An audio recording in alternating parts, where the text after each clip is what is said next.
Hello, welcome to the December 8th, 2023 Club Cubase livestream. My name is Greg Undo and I'm the host of the livestream today. If you have not attended a livestream before, how it works is you can ask questions in the live chat field or simply send questions in advance to clubcubase@steinberg.de. When asking questions, you realize that my ability to answer questions in kind of a real-time manner may soon be eclipsed. So if you don't see an immediate response to your question, if we could refrain from asking the same question over and over again, that would be appreciated. When asking questions, also, if you could specify which version of Cubase you're using, so if it's version 11, 12, or 13, or if it is, Cubase LE, AI, Elements, Artist, or Pro versions, or other Steinberg programs, and which operating system, that'll be helpful for me. We should have an index of all the topics that have been discussed in today's live stream. It may be later than usual, so it might be tomorrow morning on the U.S. East Coast time. By the time I finish, I have an orchestra rehearsal tonight, usually in my time of doing my indexes.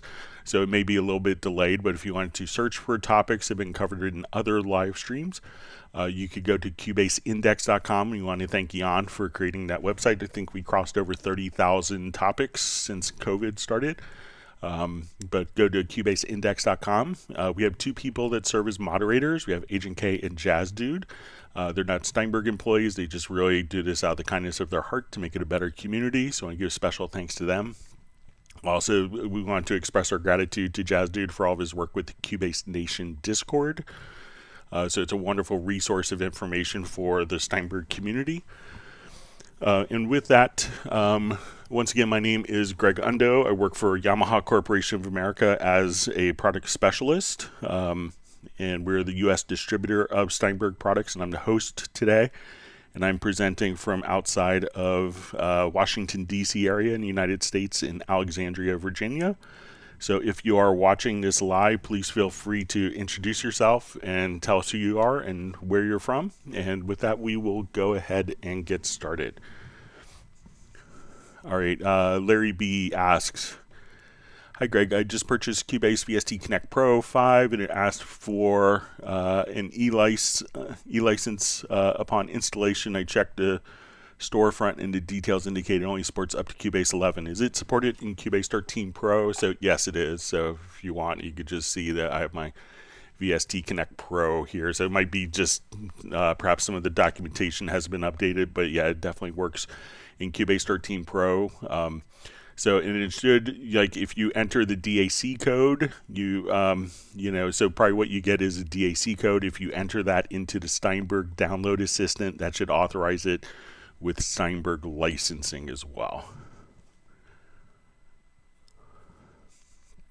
All right, so we have a question from Sky Warrior. "Hi Greg, how to make a unique fader for the mixer for some parts? For example, I want a unique fader for all drum parts in the mixer. Greetings from Croatia." So it could really depend upon the actual instrument itself. So most drum programs will allow us to come over. So let's say, like with Groove Agent, we'll just open this up. So if we play Groove Agent, and as we'll play back a pattern here,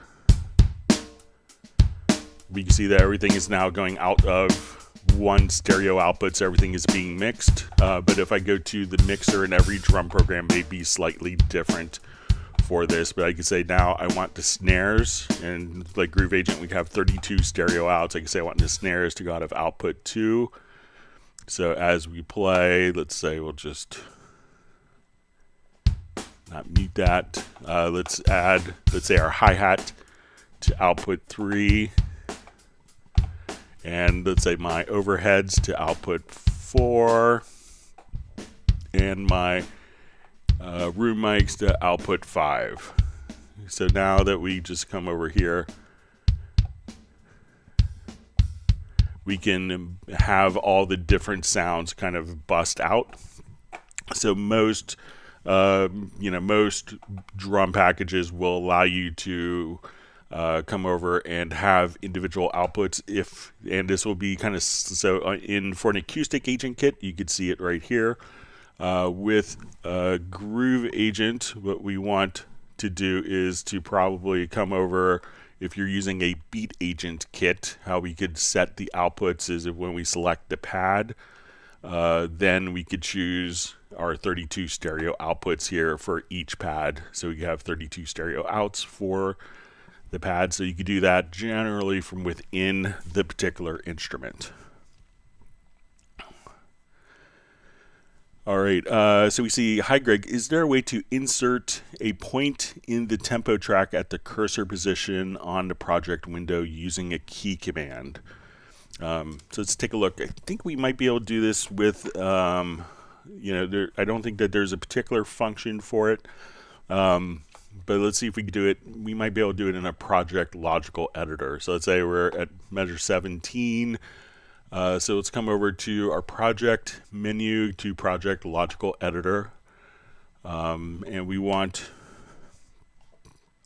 to just come over and let's try selecting our media type. We'll say our container type is going to equal a track, and we can say the media type is going to equal tempo. Okay.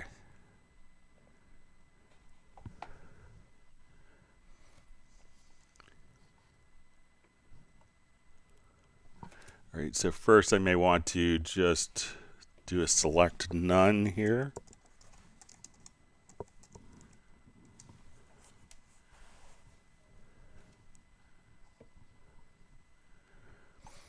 Just to kind of clear that.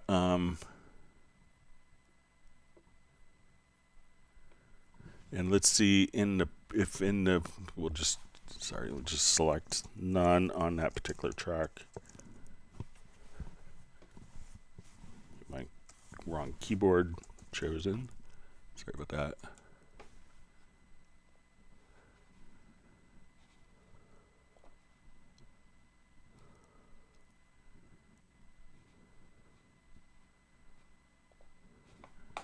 And let's see if we could go to, might be under transport.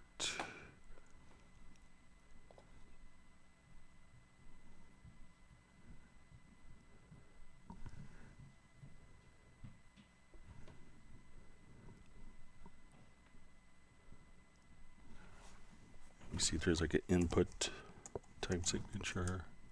Or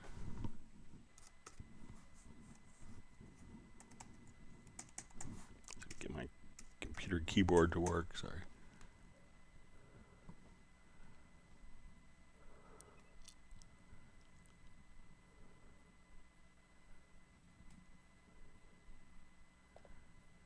Maybe enter tempo. All right, so let's see if we're here.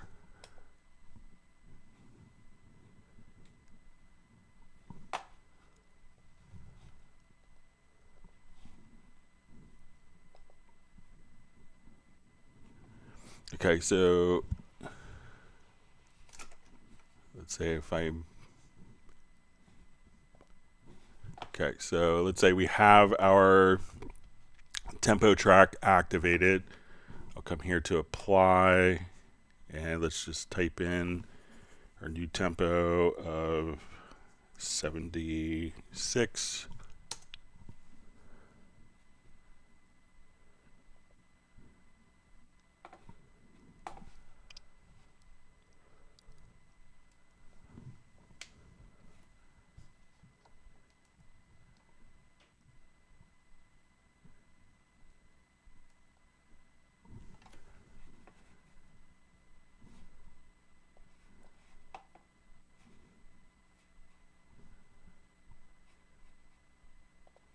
Let me just try this.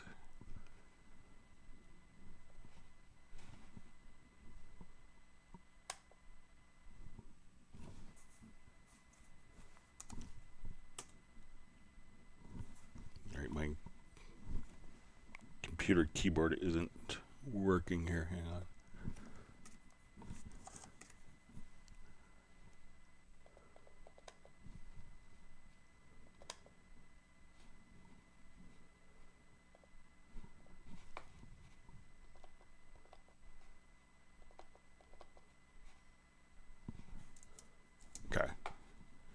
All right, so let me say we're at measure 17. I'll click apply, and then I'll type in 76.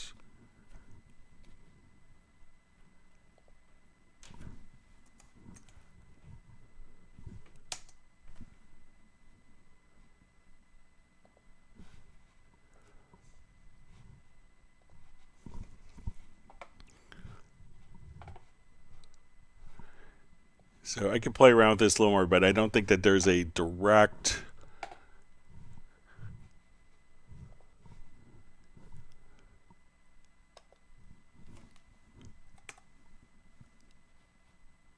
so we come here, enter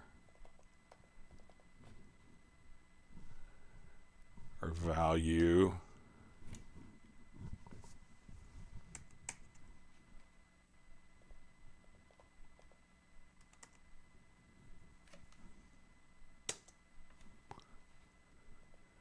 So it doesn't look like that's going to work. So I don't know of a way to do it. There may be some modifications coming that might make that a little easier pretty soon. But I'll play around with it some more to see if I could get that figured out. All right. So the next question. All right. So we see Jazz Dudes on. Let me just pop out my chat on my main computer here.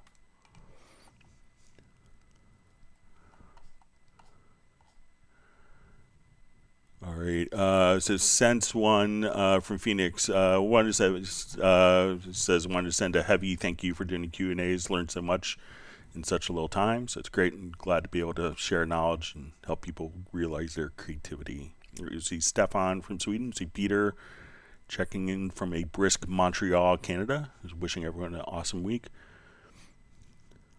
All right, we have the artist known as Love from New York. Wants everyone to hit the like button. We have Uno Memento. We're from Finland, where they're celebrating Finnish Music Day, and it's also the birthday of Sibelius. I love, probably one of my favorite pieces is Sibelius' Second Symphony. Played that in college.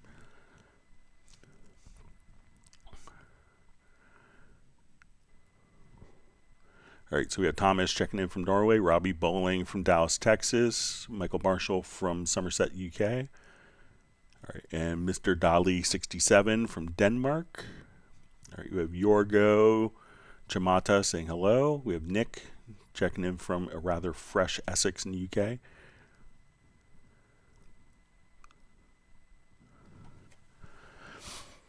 Hi, Greg. Is there a way to see if a track has clipped or even monitor all tracks from within the project page and not from the mix console? Thanks.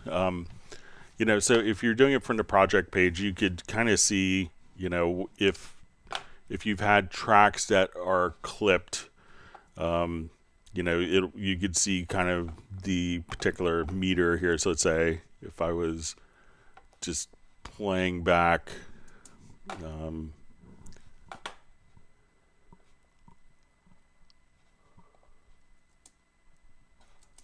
gonna check my audio routing here real quick.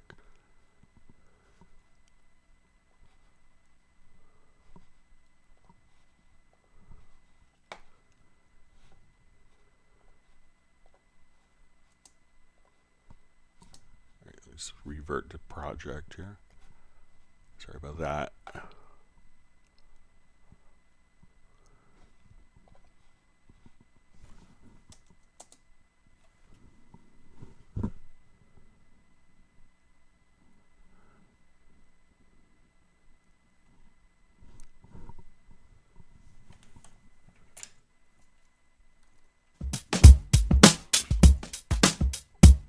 Sorry about that. All right.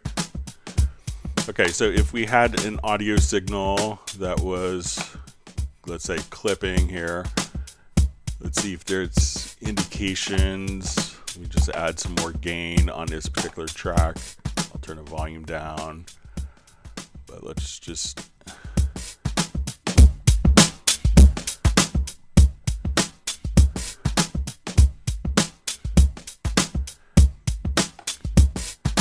So if we're to kind of look, we could see, you know, the meters on just right here just to the side. I mean, we could see the meters indicate that that is clipping. So if you don't want to see it from the mix console, you can probably also see it right here,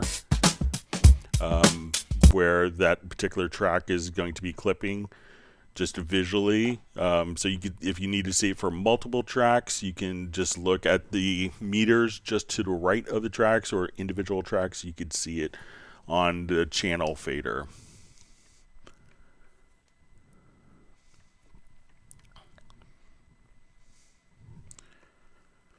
Okay, so we see Studio 7 asks, hi Greg, how to activate the glide or portamento effect using the modulation wheel with the MIDI input transformer on HALion, Sonic, SE, or Retrolog? Thank you. All right, so if we wanted to do just a quick, let's say we come over here, we have a particular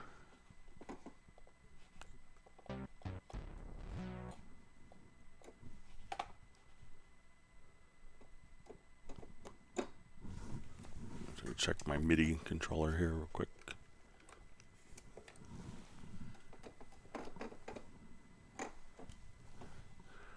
Okay, so if we wanted to take, sorry, my MIDI controller is not communicating. Let's see if I can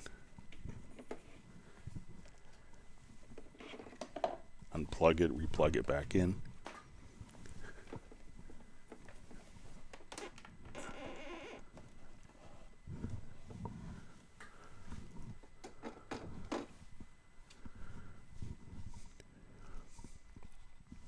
All right, so let me just try. Okay,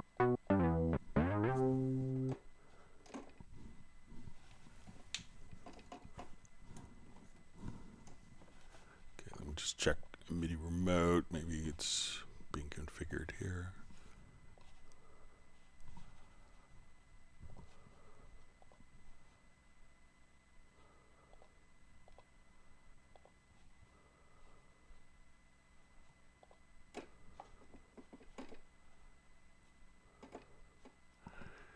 Okay, so when we come over, let's say if we want to take what is MIDI CC1 and we wanted to transpose that, so I think portamento is going to be CC65. So what you could do is just come over to, we'll do this on the track and we'll open up the panel, and we want to take, let's say, your modulation, and at this point say, okay, we want to take our incoming, we're going to take our MIDI notes that are equal to we're going to say a controller, and we want that controller, and we'll just say our subtype of our controller is going to be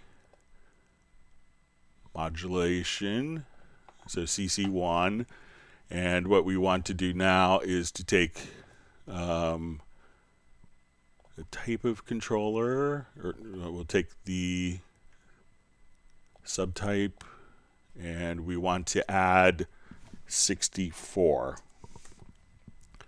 So now any MIDI CC message that's coming in as modulation will now be transmitted as portamento. Now, not every, it could be that not every patch will respond to portamento, but that's how you could take your MIDI CC1.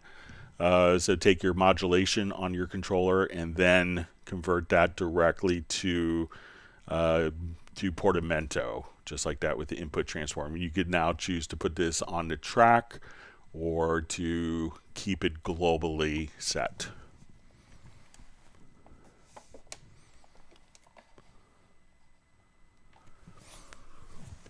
Okay, so Dallas LaRue asks, where do I find the list for adding things to a track like pictures? I am looking for a new MIDI controller. Where do I find the scripts that are already in Cubase? All right, so if you wanted to add track pictures, you'll see just this little icon.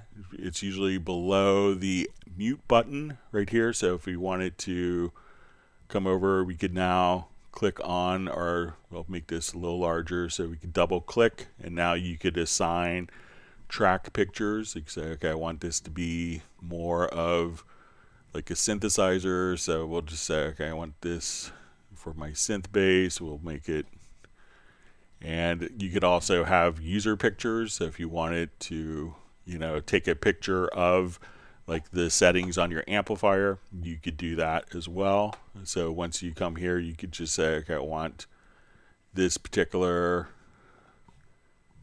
icon, and if you wanted to, you know, you could use your own user icons. So the second question was about like what scripts come with Cubase. So if we just want to come over, let's, you know, we'll just take a look. So we're going to add, and let me just see if we go to import. So I think that there are some, you know, there's a number of scripts from Akai. So these models are available from Akai. Arturia has a number of models that are available. So like the Keylab Essential series. I think that, and Korg has a number of controllers. And there may have been some more that were added. Let's see if there's any that. Let's see if some of the M Audio. No, don't think the M Audio ones are in there. But there are a number of scripts that are also kind of freely available. If you look on the Steinberg forum, there's kind of a folder where people have shared a number of different scripts. But I know like the Akai, Korg, and Novation is also on the list, where those are kind of automatically pre-configured. So these Novation launch key models. So think Akai, Arturia, Novation, and Korg have a lot of the scripts that are kind of built in, but there's scripts widely available online as well.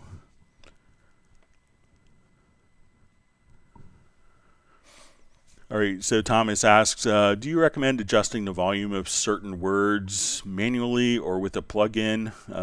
Straightforward vocal take, one verse, Cubase 12 Pro. So a lot of times what you could do, you know, like I find a lot of people will, you know, watching people work, it's interesting. You know, I see some people use like, you know, different, you know, will have like 4 different compressors. And oh, this compressor is for this word, this compressor is for that word, this compressor is for that word. Generally, what I like to do with my vocals, if something isn't coming through as well as you like, is I will just, you know, I will, and I see a lot of people, like one of my friends who used to work, you know, do lots of work with David Foster, and he's, you know, done vocals for Whitney Houston and Barbra Streisand, you know, on Cubase. But, you know, what he'll do is just kind of come over here, split, and then adjust the gain like this. And he will do this to kind of to regulate levels, to take out breaths. So say, you know, this was an annoying breath, you could just come and adjust the clip gain. So you're not really, you could use a compressor for flavor and for kind of getting different stuff, but if you wanted to quickly manually adjust, you know, words, that's a very easy way to do it. I know some people, a friend of mine in Austin who's, you know, won like tons of Grammys, what he does is he will cut almost like every beat, and he'll hold down like the Alt key and say, okay, now I just wanted to come here, and with the scissors tool.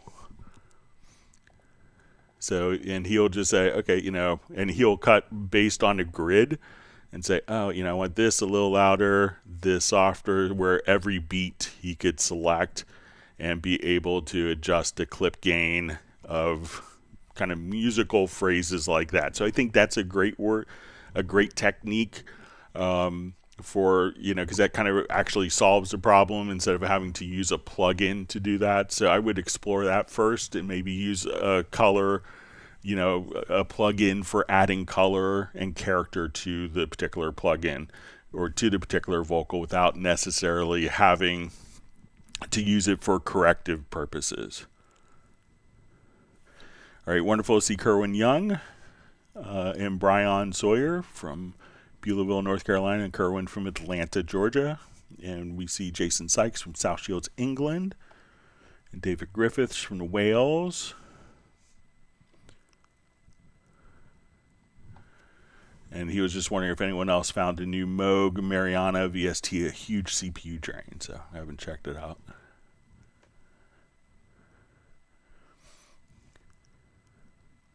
All right, so Silver Wolf asks, hey Greg, Cubase 12 Pro, is it possible to rename MIDI events?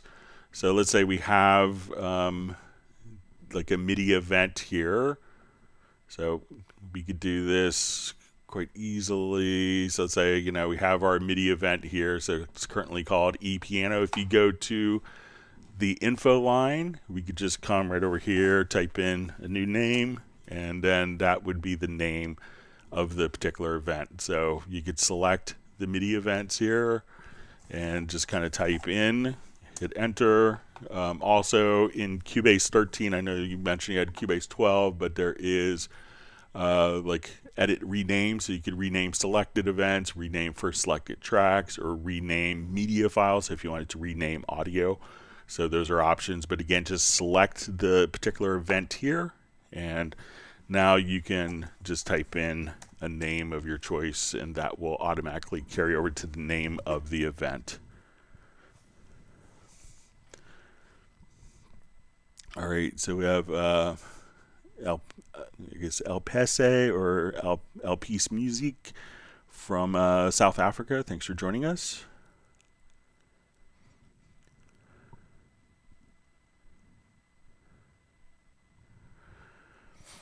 All right, so Jay Faceless asks, hi Greg, I would like to know if there's a fast way to change already recorded VST instruments into MIDI. Thanks.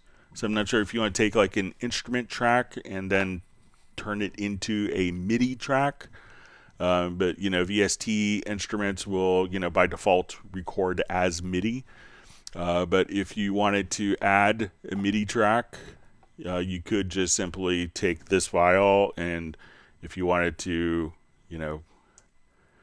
copy it down to a MIDI track, you could do that. If you didn't want to move, let's say I moved it here, and now I wanted to kind of keep it in the original time. If I move it kind of vertically first, and then hold down my control or command key, then it will automatically maintain the same time position. So if it's switching from an instrument track to a MIDI track, just come here and hold down the control key, move it vertically first and release. Or if you want to make a copy, hold down the Alt or Option key, then hold down the control or command key. That will restrain the direction, and then you can make a copy like so. So let me know if that's what you wanted to do.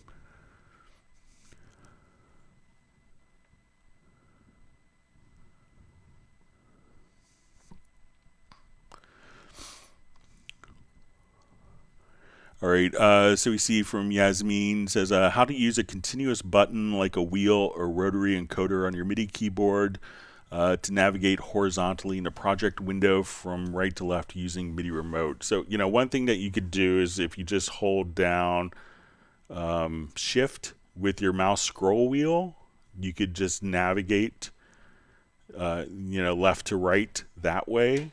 So, if you don't need to use, but if you need to use a MIDI controller, let's see if we can get that set up. But Shift plus the mouse scroll wheel is kind of a great function for that. But let's see if I'll just try something in a quick MIDI remote here.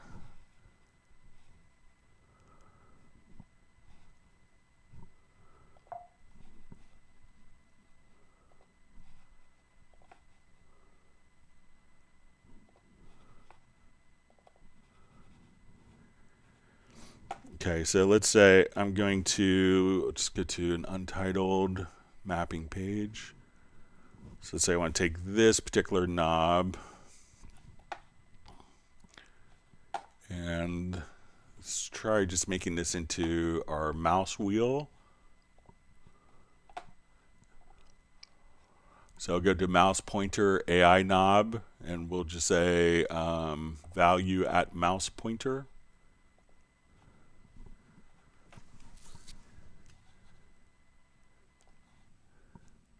All right, so now if I do that and hold down, it doesn't, just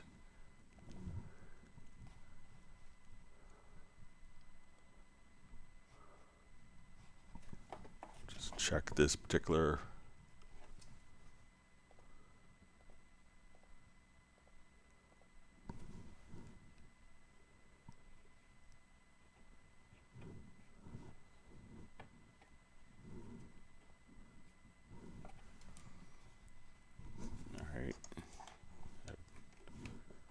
I'm going to try to shut off one other thing in my studio here real quick.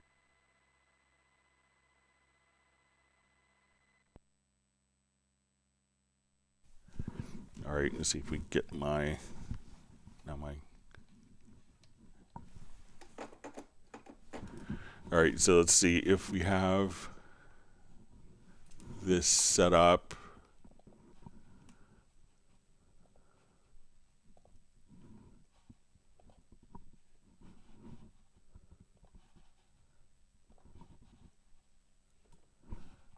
Okay, so let's say if I hold down maybe the shift key with that, so that doesn't seem like it's working. All right, so let's see if we could navigate horizontally. So let's see if we can, you may have to use two.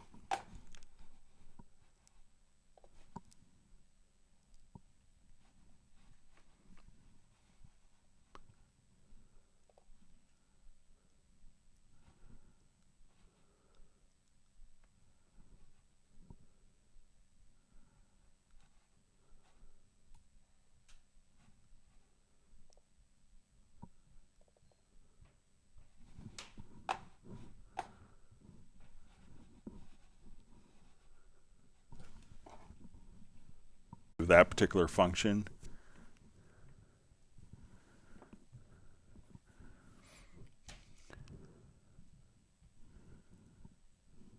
All right, so we see from Moni, says, hello, I'm using Cubase 13. I can't find any MIDI mapping for my Novation Launchpad X.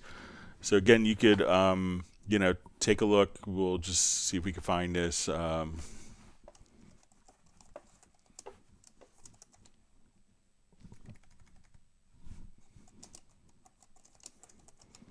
And it's kind of set up where, you know, you could create these pretty easily.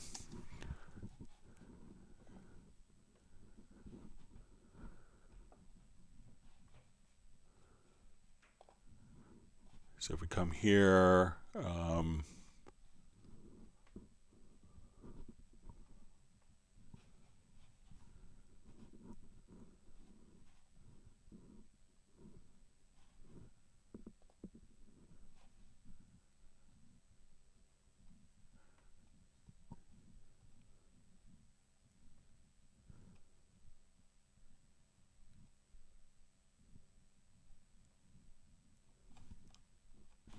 and I'll just say,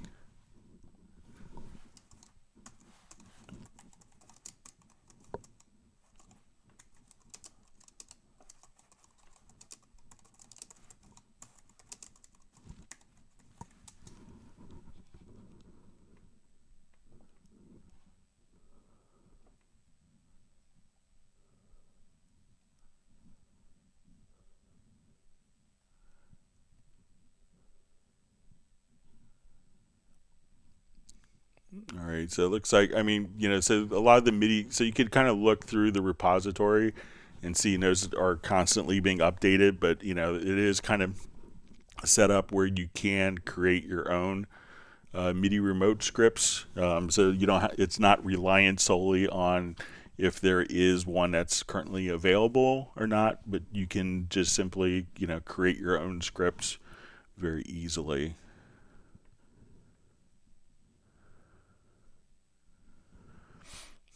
All right, so we see, Greg, is there a preferred way to export from Cubase 13 directly to a MP4 stem file? I mean, stereo recording sourced from Cubase mixes of multiple individual tracks, such as drums, vocals, bass, to a single stem file for DJing. So it's not going to do it as an MP4 file, but if you had a particular project, you could, just depending upon how you have the routing handled. So let's say if I wanted to go to this project here where we have drums, bass, guitars.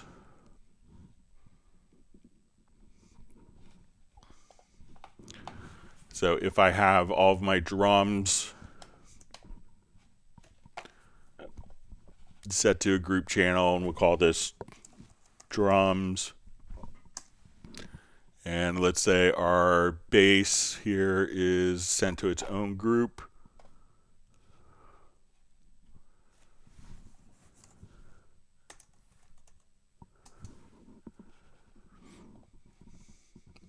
Okay, and let's say guitars will be sent to their own group. So let's say we just want to kind of work with, like our kind of group files exported. So all we would have to do at this point is when we go to your export audio mixdown, we could choose to go to multiple, and we'll select our group channels. Here at this point, we could say, let's create a new project. And when I export the audio, it's going to take all my drums, put that into one stem, my bass into another stem. And let me just see if I messed up here.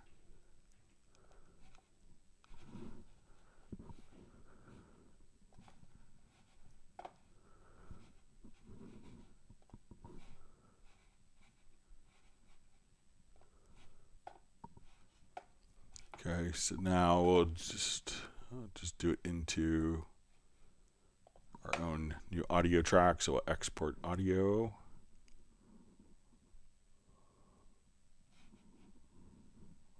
Okay, and then we can see that we have our drum group, our bass, and our guitars.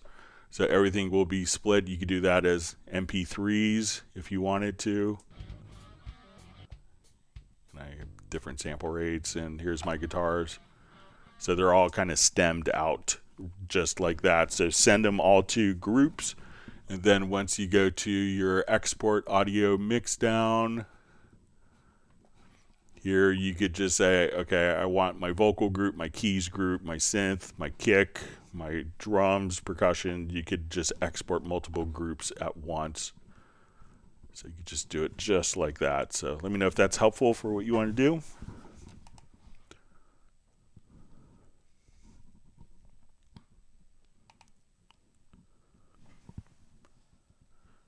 Great. Sorry, get my monitoring computer back where I could see. All right.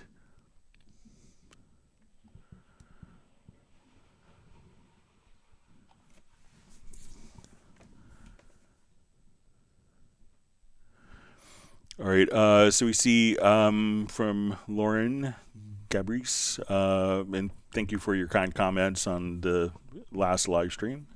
And the question is, hi Greg, is it possible to lock the display of a plugin I would like while I'm mixing to keep supervision displayed in a corner of my screen?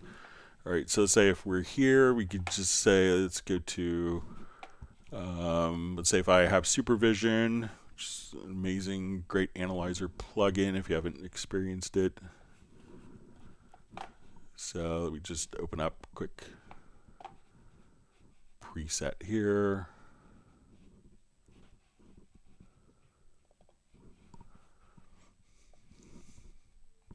Okay, so if you, so I think what you could do, I don't think that there's necessarily a way to lock the particular window. Let me just take a look. Okay, so let's say we're playing along here.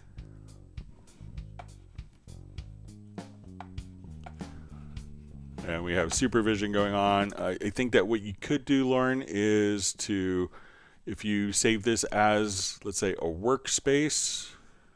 So let's say if we come here and we'll just say we want to add a workspace, we could do it at globally or within the project. So let's say within the project, if I come and we'll say meter, and we go to project window. So now let's say if I'm here, I have this closed, I have this open, I can now just go to my workspace here and just say, let's go to meter, and then that will, and you could recall those via keyboard shortcuts. But if we also just kind of right click in the plugin header, you could say always on top, and that way, so once we, let's just recall that workspace. So, you know, if you could always just still have it set to always on top, and, you know, you could just kind of hit a button to return it. And, you know, if you don't have other elements underneath it, you know, you could, you know, as we come over to another track here, let's say if I select something that now that always on top is turned on, that will stick. So just kind of right click and on the plugin and just choose always on top. And then you could, you know, nothing will kind of go on top of that particular plugin. Be aware sometimes I've seen people have 12 things set to always on top. So that could conflict, but now you could keep your supervision there and do your editing, open up your mix console, and that plugin will kind of remain fixed once you right click and activate always on top. So give that a try, Lauren.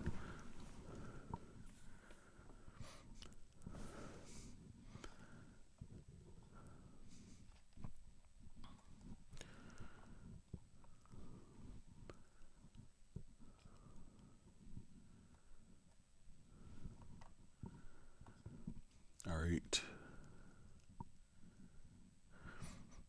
All right, so we see from Yorgo who asks, how to connect my mix console to an external mixer. Thank you. All right, so if you want it to have, like, you know, this channel is going out, output 1 is going into input 1 of your mixer. This is going to input 2, input 3, 4, 5, 6, 7, 8. Let's say like a 1-to-1 relationship. You would just need to, when we go to the routing of the particular tracks, you would need an audio interface with a number of outputs. You know, so if you wanted to have like 16 discrete outputs from your Cubase mixer into the external mixer, you would then need to come over to your audio connections and set your outputs. We could add, you know, 8 stereo outputs. So let's say I want to add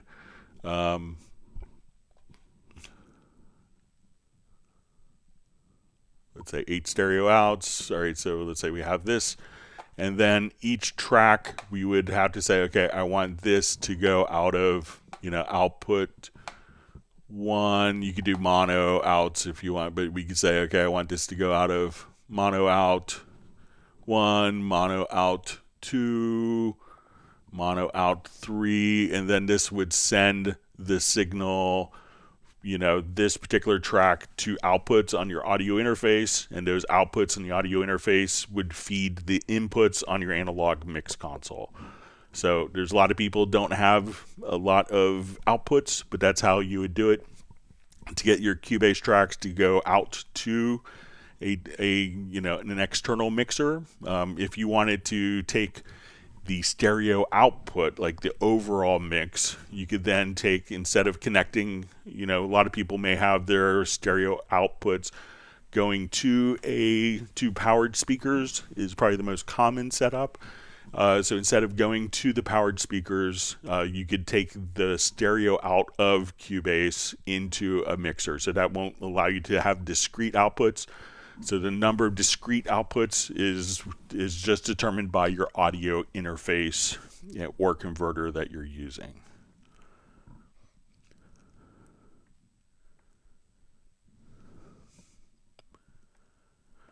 All right, so we see 7.2 says many sample libraries provide the ability to switch between different sounds. Example, performance, articulations of a string section. How can one utilize this using the MIDI input transformer if their VST instrument lacks key switch or expression map options? This involves switching between different MIDI channels to change the sound and using specific keys on the keyboard. So it's really determined more by the expression map. So when we go to, if you go to your MIDI, so obviously when we do expression maps, a lot of the expression maps are kind of set up to be utilized with instruments that have multiple articulations that you could switch between. So if we wanted to add, different slots, so let's say, okay, we want to make a new expression map, we could add different slots. Now, a lot of times these articulations are going to be done by key switches. So if you play as C0, it would play this sound, like legato, C#0 may be marcato, D0 may play back pizzicato. But if you wanted to have, these articulation maps go to different instruments, at this point you could just come over here and choose like program change messages. And you could say, instead of particular, for your remote, you could just come over and, set different remote keys.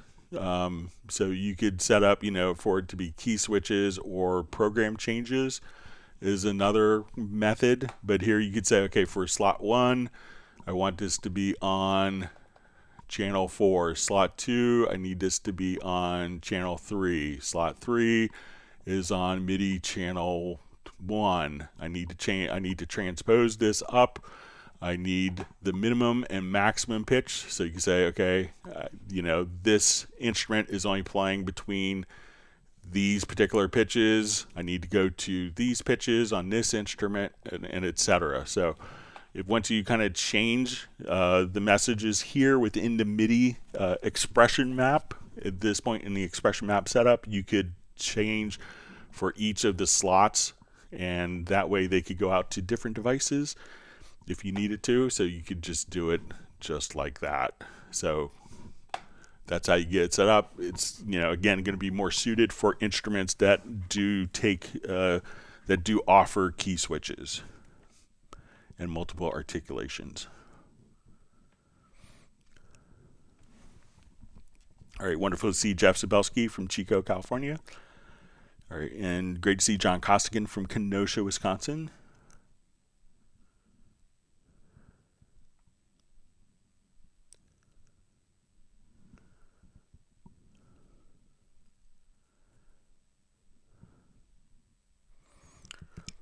All right, so we see, hi Greg, in Cubase you could use modulation effects and pitch bend with the Apache SX. So I'm not sure if that's a question, but we'll go ahead and just take a look at it. So just go back to this.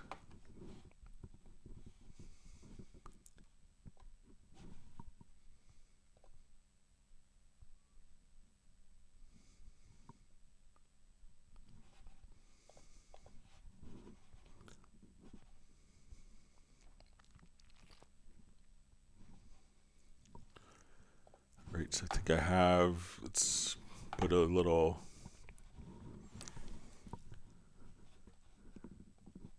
Apache on our synth bass part here.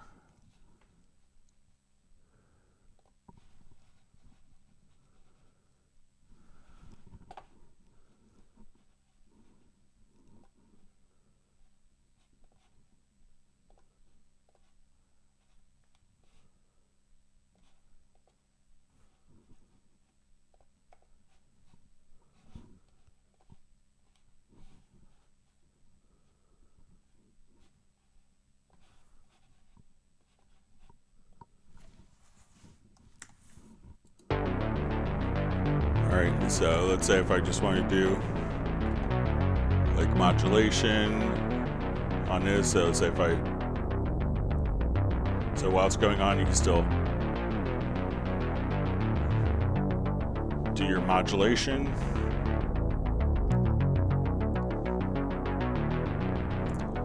So the Arpeggio would do the arpeggiator, but you still could modify and change the sound as needed.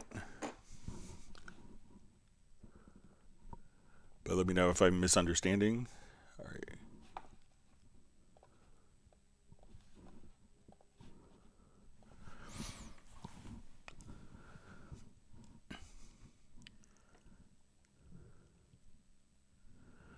All right, so we see from Musictron question, hi, is there a way to brighten or darken the black and white keys in the MIDI Key Editor? All right, so let's say we're in our Key Editor here.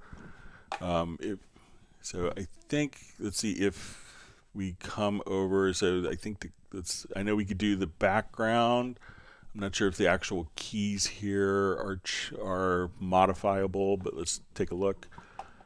So let's go to color schemes.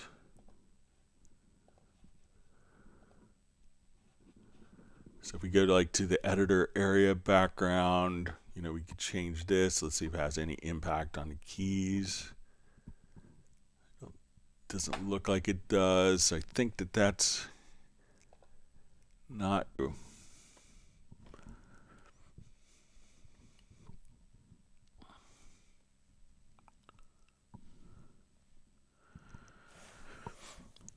Okay, so you see Dallas LaRue just says, I'm running into stereo samples from Splice that the amplitudes are different on the same file. Is there a way to correct this other than panning to make up the difference?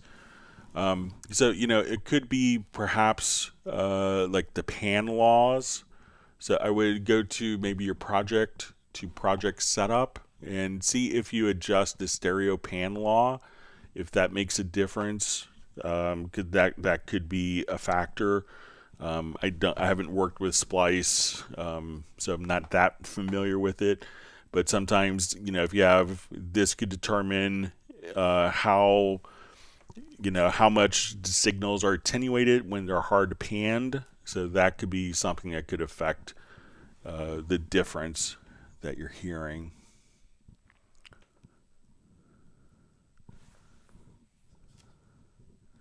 All right, great to see Larry B joining. Thanks for joining us today.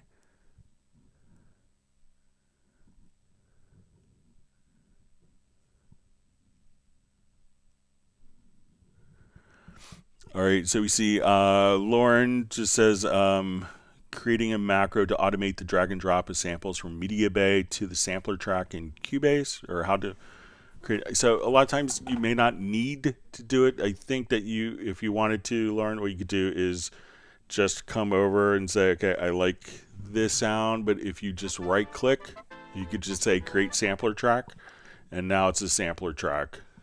So that would be all you'd have to do, is just kind of at that point just create sampler track.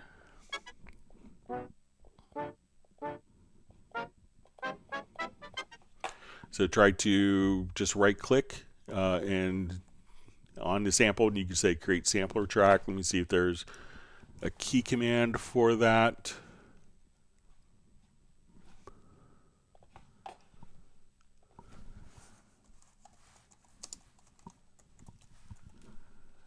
So audio, create sampler track.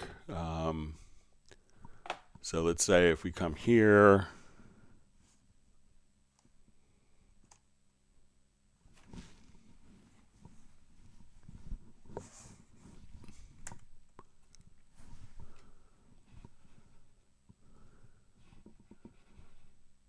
so we could, I think, assign it as a key command. So let's just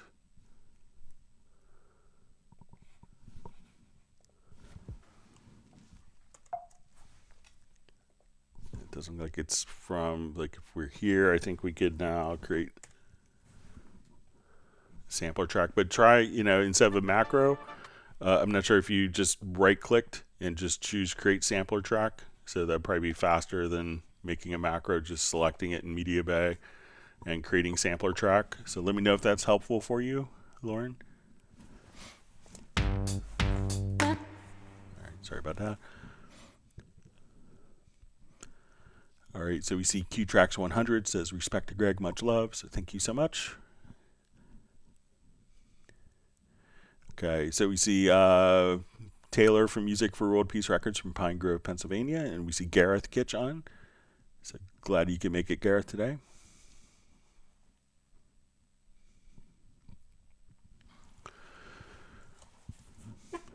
Okay, so we see why do some loops not play through the preview in a large loop browser window while others do? So let's say if we go into media, let's go to our loop browser.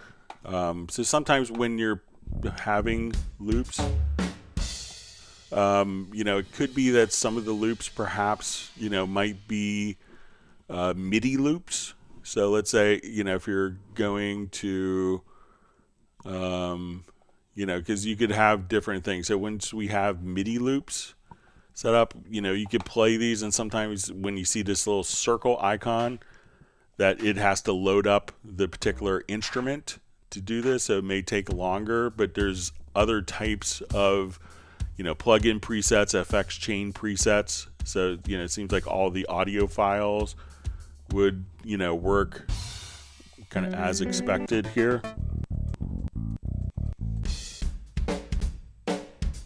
But make sure that it's, like you don't have all media, and then, some, because you could have, different presets, audio files, MIDI loops, MIDI files, all kind of here. So make sure that you're dealing only with audio loops when you're doing that.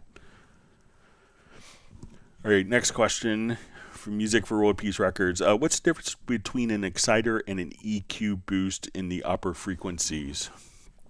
So what an exciter does, and kind of the premise behind an exciter, let's see if we could show this kind of a bit graphically.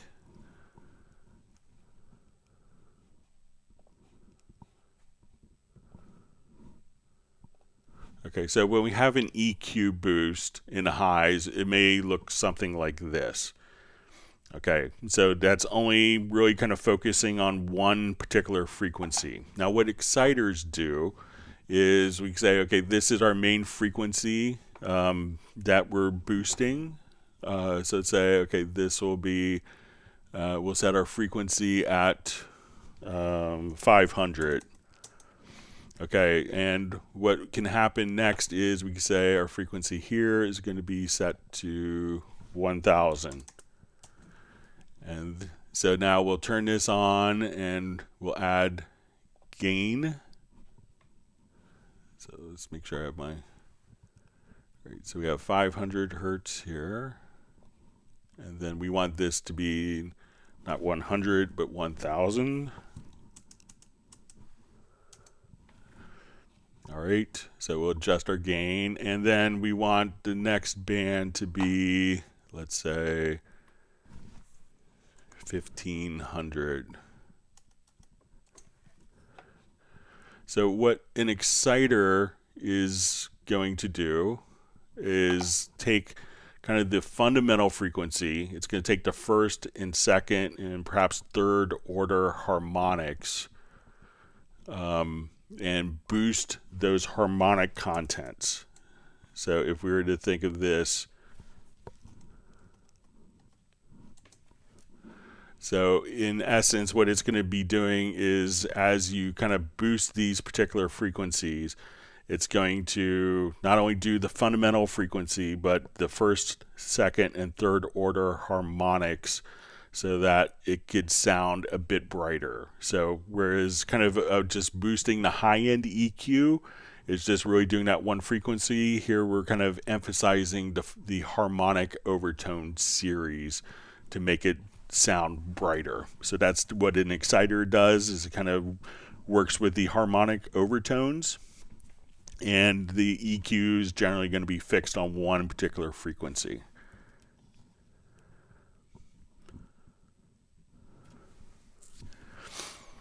So we have a question: is it possible to change the bit rate of audio in a project without affecting the tempo or pitch? So generally, tempo and pitch is going to be really determined by the sample rate. So if you have a tempo or pitch issue, it's going to be the sample rate, and Cubase could have multiple audio file bit depths, whether it's 16, 20, 24, 32 bit, 32-bit float, 64-bit float, all within the same session. So if you change the sample, if you change the bit depth, that doesn't affect the pitch. It's the sample rate that can change the pitch or length of the audio to cause problems sometimes. So you got yours, just says making maps is so easy and one of the best features in Cubase.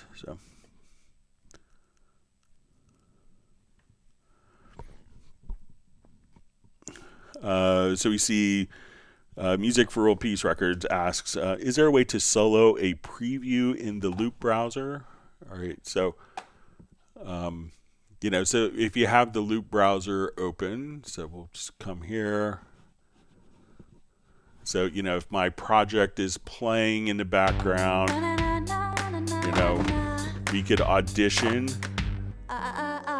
loops here, but it doesn't, auditioning the loops here doesn't necessarily stop the project from playing. A lot of people like to audition loops while the project is playing to kind of hear how the, you know, it's like, oh, how will this loop fit in with this project as it plays? And then we have different options here for you know, align beats to project. So if, you know, we're playing at a particular tempo here, I could just say, let's put in. So, so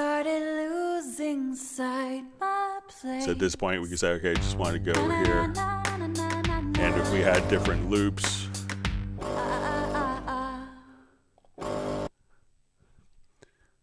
so while it's kind of, we could now align them with the loops, but the two will kind of function independently. So that, you know, you could audition them. So if you wanted it to be soloed, you can just, you know, you could stop playback on the particular project. Let's go through every audio file here. Just close that.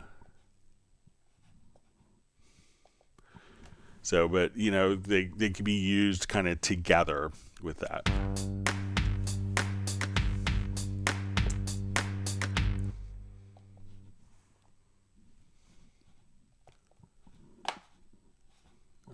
See if my Mac is going to wake back up. Quit some other programs here.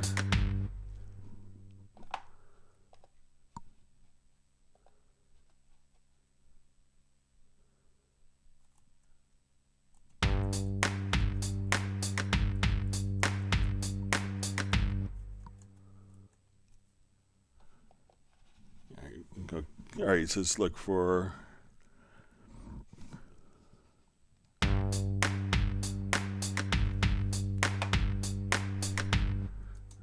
Gonna go ahead and exit out here real quick.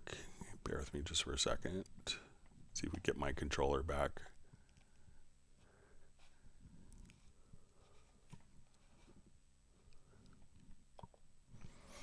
All right.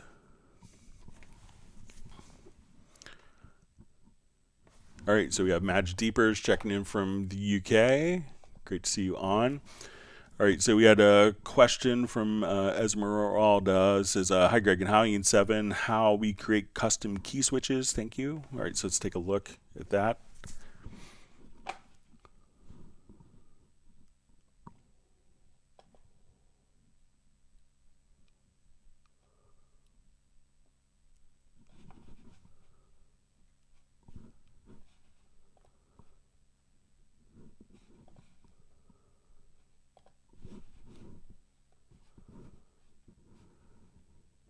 Okay, so let's say we want to create like custom key switches here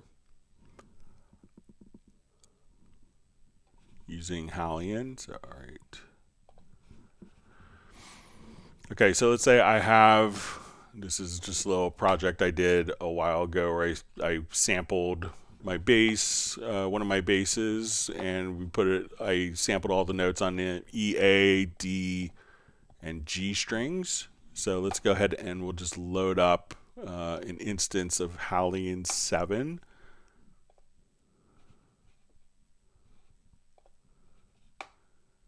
All right, I think I might controller back. Okay, so we go to our default screen. All right, so what I want to do is I'm going to just click on my little plus sign here and go to program tree. All right, so I'm going to drag samples over. So I want to make a custom key switch so that as we go to different notes that we could have these notes automatically, you know, do key switches between, let's say I want to do key switches between my E, A, D, and G strings here. So I'm going to go ahead and just kind of drag multiple samples over. I'll say okay. It's now kind of added these. I want to make a layer, so we'll just come over here and we will right click and we'll say new layer, and I want this to be my E string.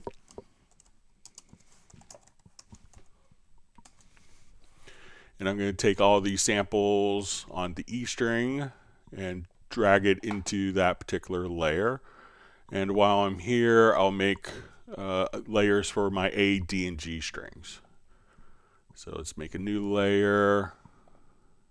Okay, we'll call this my A string.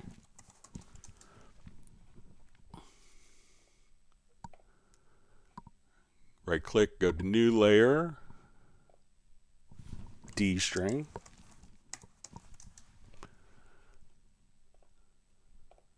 Select a program, right click, and we'll make our new layer, and at this point this will be our G string. Okay, so I'm going to just go to my edit to mapping, and just going to make sure all these appeared. So I'll just say, okay, let's go to, I want to go right click on and go to mapping, and we'll say set the text from the sample name because I labeled each of the notes. Okay, so now I'm going to switch to my A string. And what I want to do is we could also just kind of right click and set visibility to auto visibility. So when I select my layer, my E string, I see those samples. Let's open up my A string. So all of my notes on my A string. I'm going to now select these particular notes.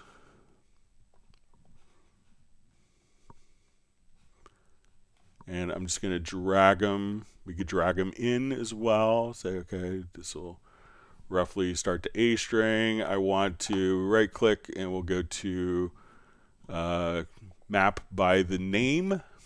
And let's go ahead and we see that these have now all been added to our A string. We'll select a D string. Come here, let's select all the notes on our D string, and I could again just drop them in,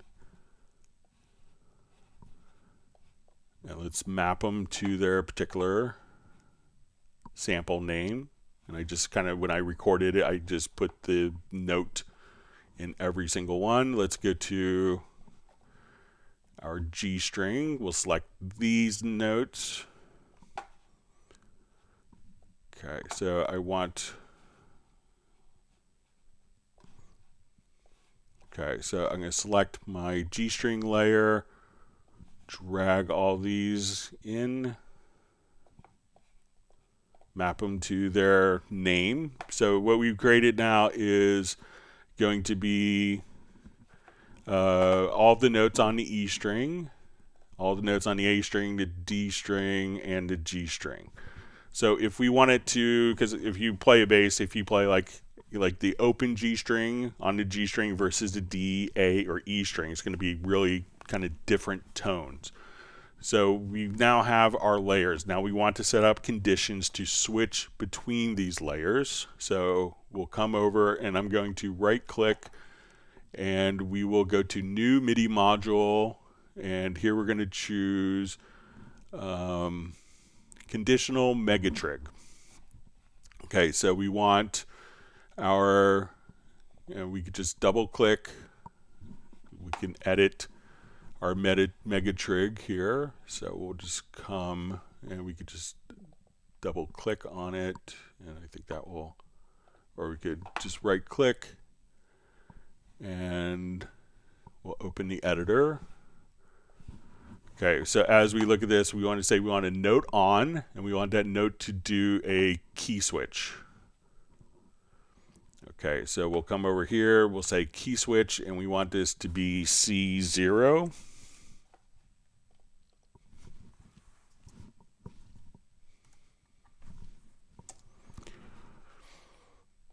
Okay, so let's come over. So we will now say, let's go to our A string, and within this layer, we want to again go to new MIDI module conditional mega trig.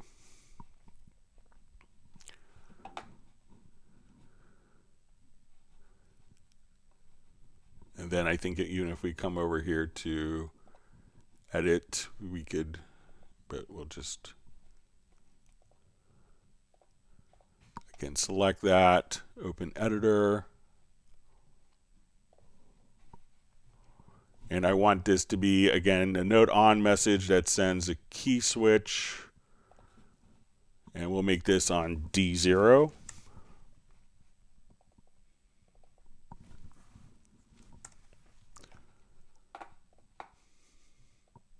We'll go to my D string layer, new MIDI module, conditional mega trig.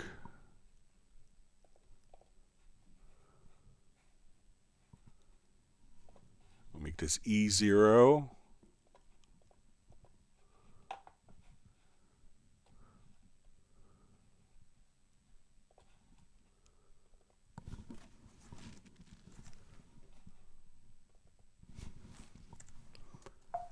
And we'll do our last one for our G string. We'll make this for F0.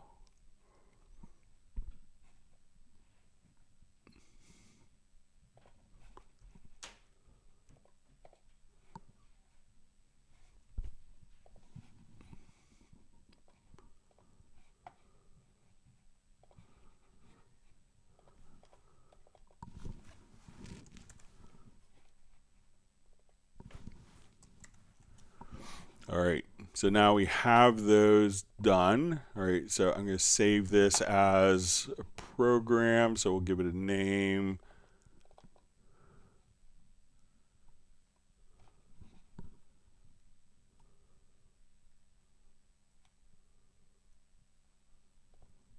So we'll save a preset. We'll call it jazz bass. G-O. Okay, so now when we play back our different notes, we can now just, all right, so we'll have these. All right, so when we go to, let's say, our HALion, and I'll just make this a little louder for us here.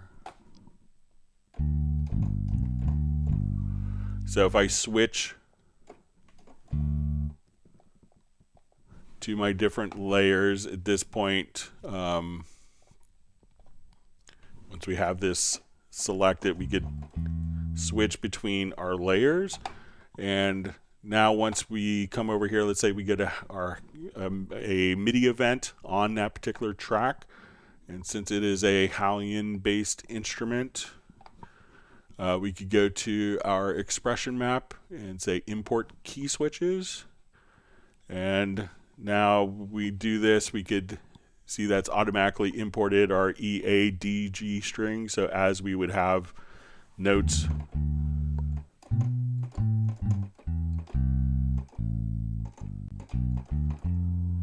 we could just have these particular notes play back through different, so say,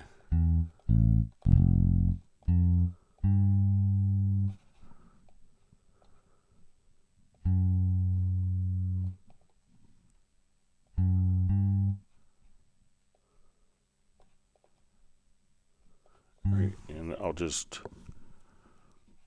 repeat this phrase quickly here. So let's take that. Now let's duplicate.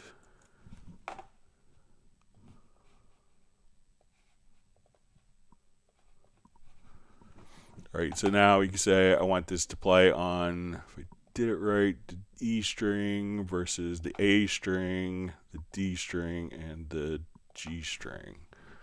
So let's listen to, I'll just solo this particular track.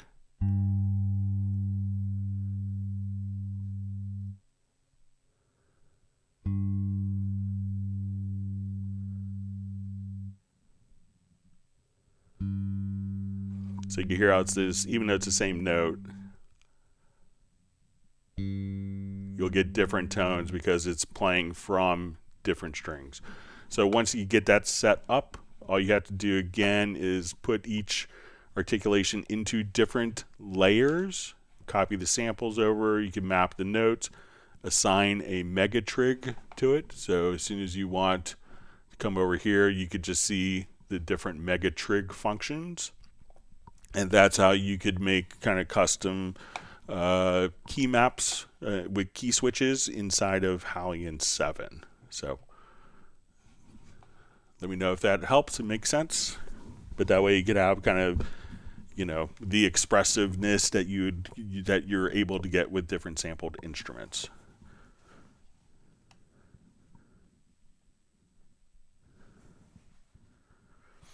All right, always wonderful to see Gareth on. I think I mentioned it earlier. And we see Alexander from Plasko from Connecticut. Thanks for joining us. We have Soren from Sweden.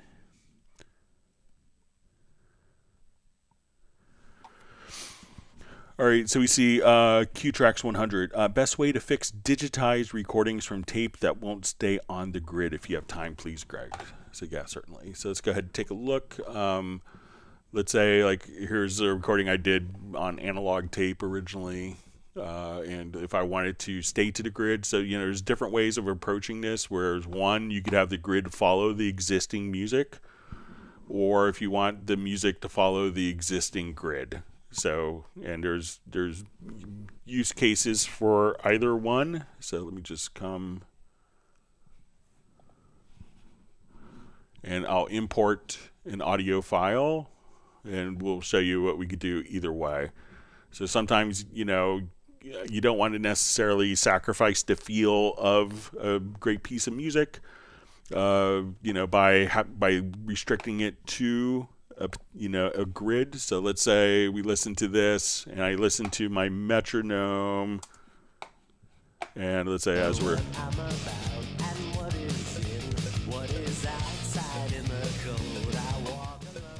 so you can see that there's no real correlation between the grid.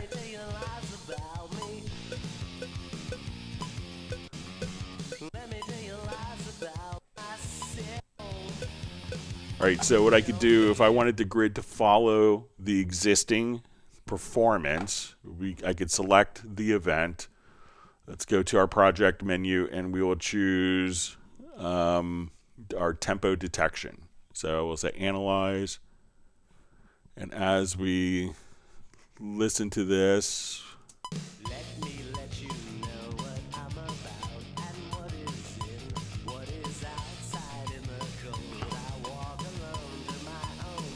so now that the tempo is following the existing performance, and when it does this, it'll make it into like 1/4 meter because it doesn't necessarily know when or what meter is actually in the recording. So if it's 3/4 2/4 4/4, so let's say our downbeat is right here. We have a pickup note, so we have 1/4 meter. I say this is where our 4/4 starts.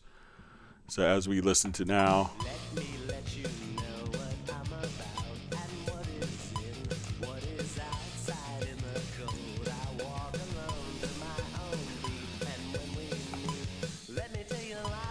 now let's say we want this to actually change slightly, where we want, instead of this tempo to be fluctuating, I want the tempo to be straightened up. So to do that, whether it's a multi-track or a single track file, we will come over to our projects. We'll go to our audio menu, rather, to advanced. and then we'll say set definition from tempo. So what this is going to do is going to take all of these tempo events, and we will come over here and say set definition from tempo, and we're going to apply these tempo changes into this particular audio file. So let's say we're roughly like 168, let's say. So now I could turn off the tempo map and say I want this to play back at 168, and now it'll play back perfectly steady. Or if I want it to be perfectly steady at 156.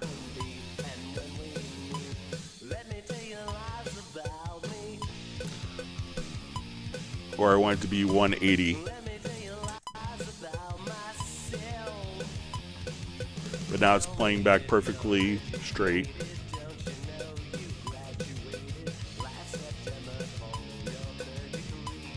Or if you want to play back at the original tempo and say, I just want to take this and do a retard down, I could edit the existing tempo data.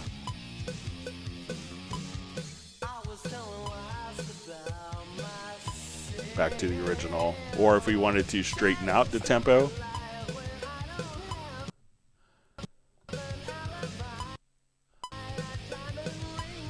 so we can still have fluctuations, but we could tighten it as well. So whether you want to be steady, you want the metronome to follow the performance, or if you want the performance to then follow a steady click, you could do it pretty much just about anything you do. So.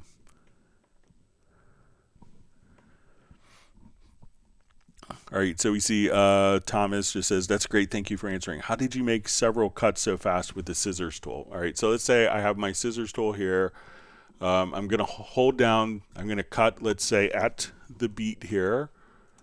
So let's say on the downbeat. Now if I hold down the Alt or Option key with the scissors tool, it'll now cut every single measure going forward within that event. So again, instead of just, it'll figure out like the intervalic space between two cuts. So you say, okay, I want to take this, holding down the Alt or Option key, go to the next bar, and use a scissor tool that will then cut at even intervals. And if I wanted to, like, mute all the events, I think past that particular time, no, maybe not, but yeah, so, or if you wanted to now erase all events past that one, you could hold down Alt or Option plus the eraser tool. So that's how you can do it. So there's a lot of kind of superpowers with holding down modifiers with the keys, with the tools rather. All right, so we have Edwin Keys on, just saying hello to all, so thanks for being here. All right, so we see Robin just says, hey, I'm so happy with Cubase 13, so stable and great performance. Great. Yeah, it's been a great release. All right, always wonderful to see Razel from Denmark. Thanks for being on. Let's see, QTracks 100 says, didn't know that one. Excellent. All right.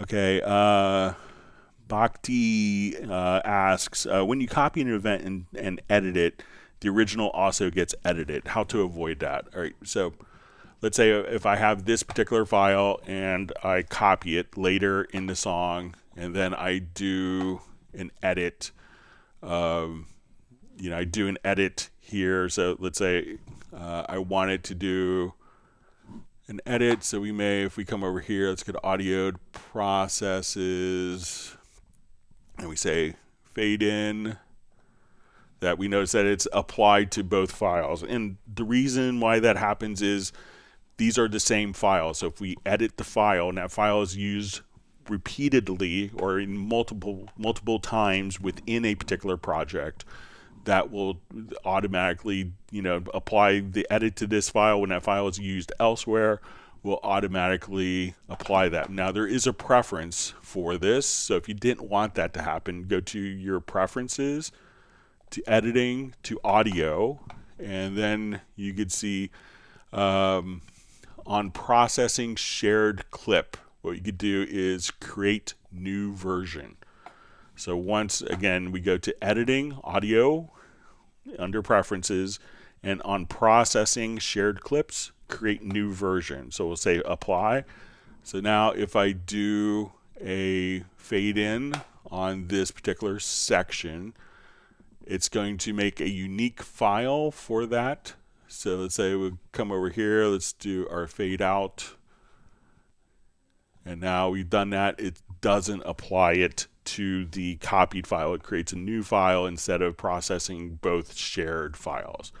So again, go to preferences, to editing audio, and choose create new version on the on processing shared clips function.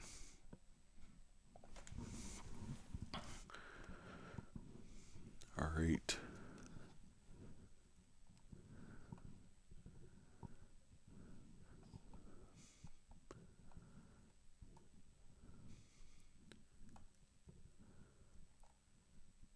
All right, sorry, my chat field just jumped.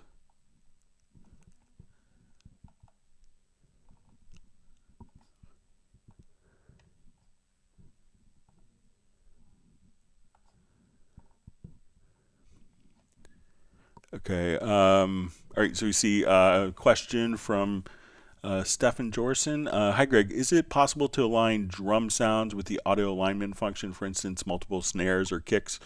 Also, does it check the phase of the samples? So yeah, you could definitely do that. So let's go take a look at it like a multi-track that wasn't necessary. Let's say if we had a multi-track where there's, perhaps phase issues going on, where you have multiple snares or kicks.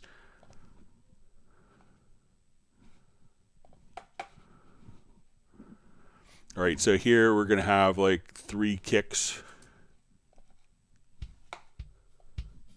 all kind of layered together. So we'll have that kick with this kick and that kick, so 414. So let's say all 3 of these are together, and I'm going to just move some of these randomly just a little bit out of time.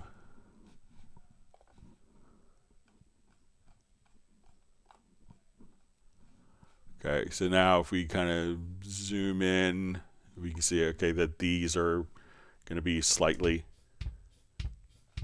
So let's say we had something like that. So I could say I want to take we'll try the alignment on this. I'm going to say this is going to be our reference track.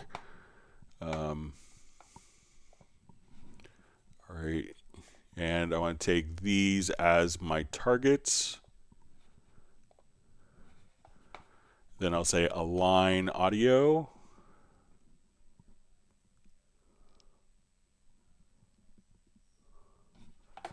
All right, so now that we could just have the audio aligned just like that. So yeah, you definitely use it with kicks very easily. So in snares, so it's a great use, acoustic guitars, background vocals. So.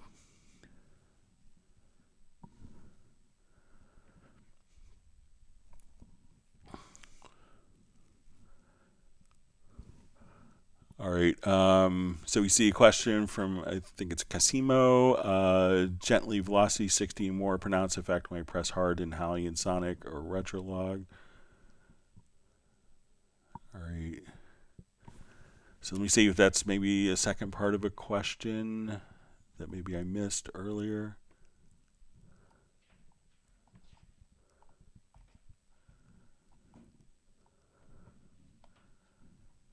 Okay, so maybe it's, hi Greg, I'm using, in Cubase, you can use modulation effects with pitch bend and with the Apache SX, and maybe this is the follow-up.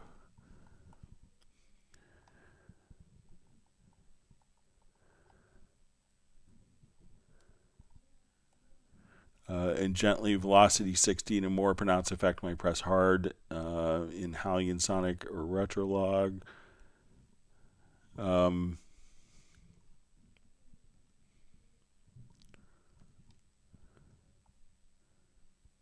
So, so let's say, you can, let's say if we do have like, Let's add an instrument track. So let's jump over to Retrolog.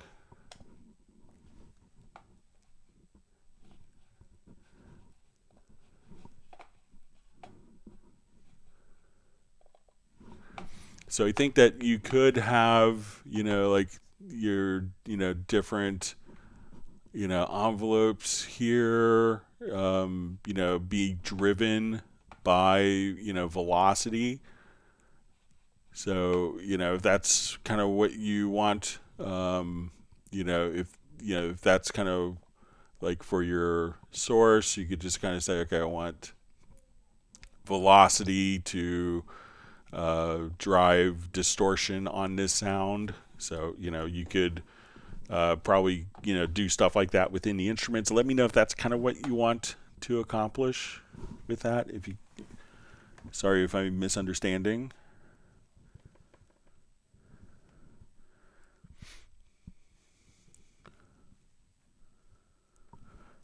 All right, so we see from John, it says, hi from the UK. I created a string sound that consists of 5 different libraries. I have to use all 5 channels to record. Can I have a track to control all 5 channels and record MIDI on that track only? If, one way of doing this could be to just 2 approaches to doing this. So if you wanted only one particular track and it was playing kind of the same notes, what you could do is, let me just open up kind of more of an orchestral project here.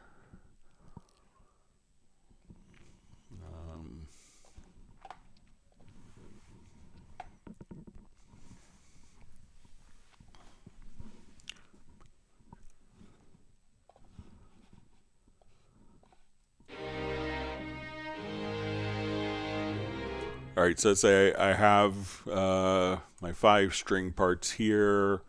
One method could be to just place these into a folder.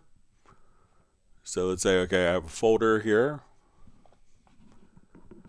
Let me just, sorry, I'll just skip that. Let's move these selected tracks to folder.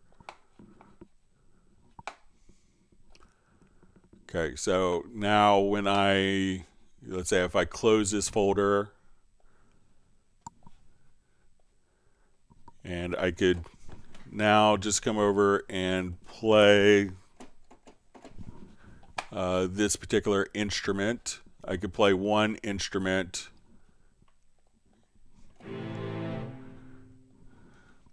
So if they're all kind of playing the same notes, what I could do now is just kind of play, let's say I record.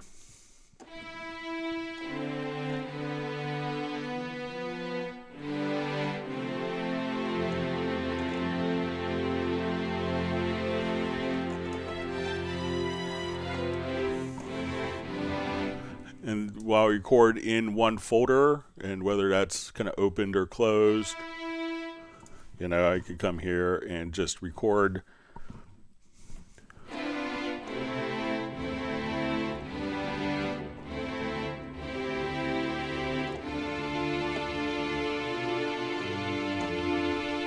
And, we could record just, in that one particular folder and record all 5 different string libraries. This would be the same performance that's recorded. Each of these, I guess in fairness, we could say, go to the input transformer if you wanted to set that up. And we could say, on my input transformer, like the violins, I only want, I don't want, we could filter out notes. So we could say the cellos would, violins are only going to filter out type is equal to notes.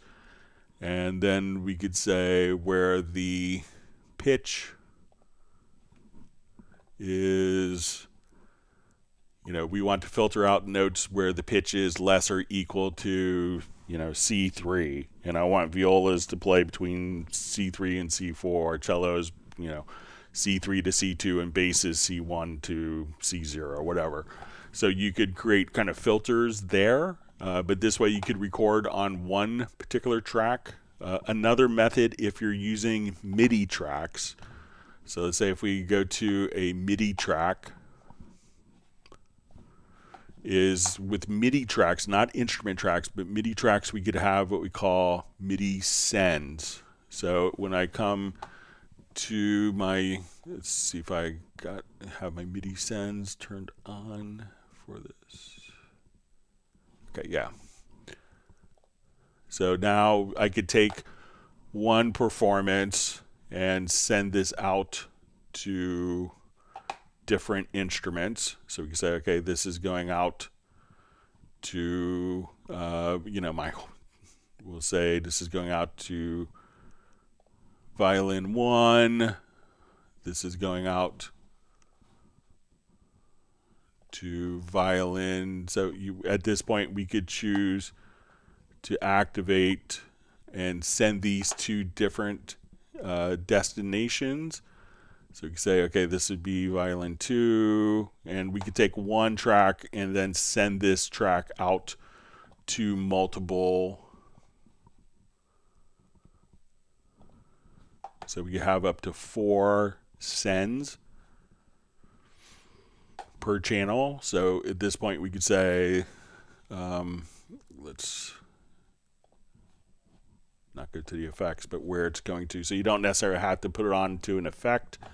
But we could say, okay, now we take this MIDI track and we could send this data all out to different. So this can all go out to one particular instrument. So this one track could get sent to 4 destinations, and I could say, okay, I want an arpeggiator on my on particular instruments, so you could do different MIDI effects if you wanted to. So you could do like a MIDI track going out to MIDI sends, or put tracks into a folder. So, and then if they're in a folder, you could also at that point choose, it's going to record onto multiple parts, but you could filter it out with the input transformer if you needed to.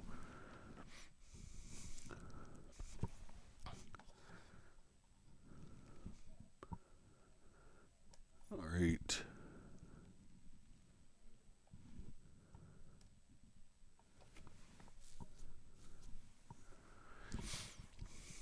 All right, so we see a question. Hello, Greg. Could you explain me how to assign my PreSonus fader port controller to control activate metronome button in Cubase? So probably, I'm assuming that your PreSonus is working as something like a Mackie control. So we're going to come over here to Studio Setup. We could probably just come over here, and if it's set up for a Mackie control, at this point you could say, this is going in and out of your PreSonus fader port. That's where it's communicating to. And then on Mackie controls, you could say, okay, I just want to come here. We'll say, let's go to devices. So, and then you have user assignable functions here. So if you wanted to turn on, let's see if it's going to be maybe under transport. And then you can say activate metronome. So this way, if it's kind of configured as a Mackie control device, you could configure one of the particular user definable buttons. And then you could just have that choose to activate the metronome. So let me know if that's how you have it configured. So then you just would take one of the particular user definable controls and do it. All right, wonderful to see John Barry from the English Riviera. Thanks for joining us today. All right, so we see Myron Feltner Jr. says, is there a reason I'm unable to delete time when I have a ruler track, especially considering I had been able to do that before in Cubase 12? So I think we'll see that being resolved in the next maintenance release. So I think it was just an oversight. So those that aren't familiar with it, if you wanted to delete time in Cubase 13, if we have a ruler track, in the project. We could, we have our selection here, and we choose to go to our range to delete time. That it looks like might be maybe if it's not, put this in the folder as well and see. So get a range to delete time, but so I think we'll see that resolved soon. So I think it was just an oversight in the very first initial release, Myron. So, all right, wonderful to see Value checking in from Vienna, Austria, and he's on and ready to learn.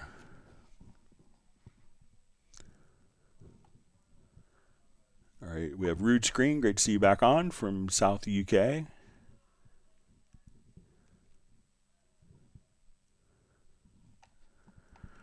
Okay, so we just see Minac just says trap-like hats pattern, like stutter in triplet, 16, 30-second note, etc. So let's say I will go back to this other project quickly.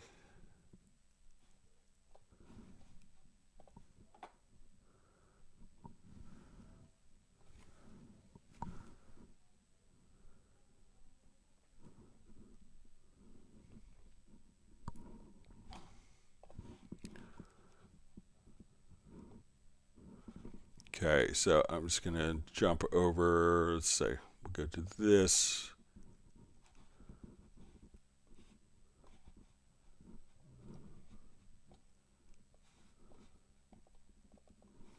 All right, so let's say I just want to just make sure it's not going to play the pattern. Okay.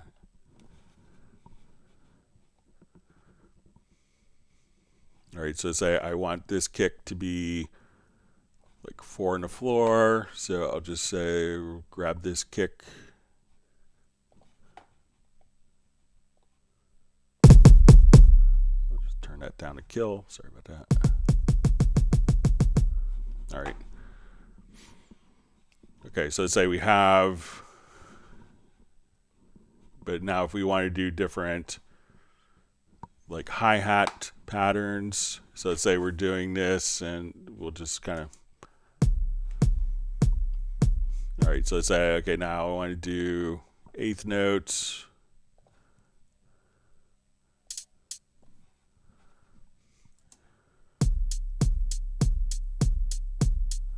All right, so now let's say I want to do like some 8th note triplets, back to 8th notes. So I'll just come here.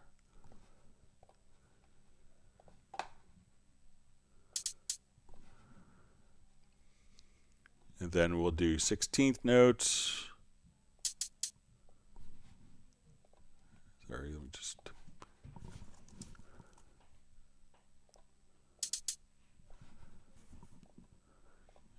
And then we'll do 16th note triplets.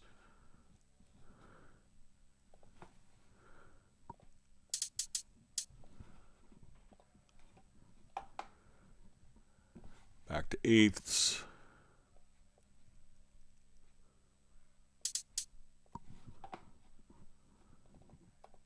Sixteenths.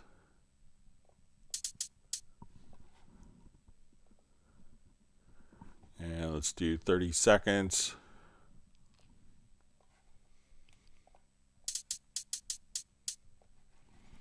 So now as we do this, we can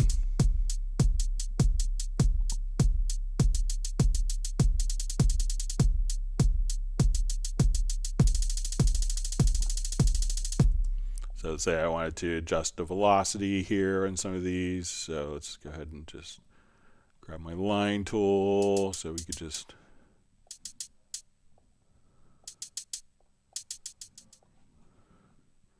and I want to adjust the velocity, let's say randomly on some of these.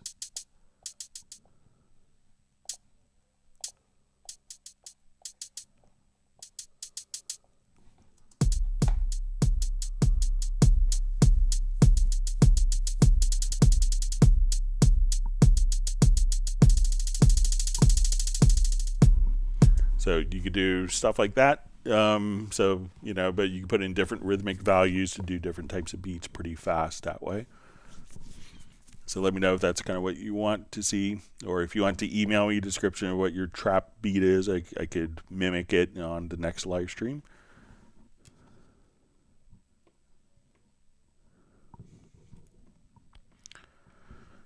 All right, so we see Forward Thinking, just saying hello from Wales. Just want to say thanks, Greg, for these live streams. Always learning something new. Keep up the great work. Thank you. Yeah, we just was just looking at some statistics. So we just crossed over 4 million hours viewed of live streams since the started since pandemic. So.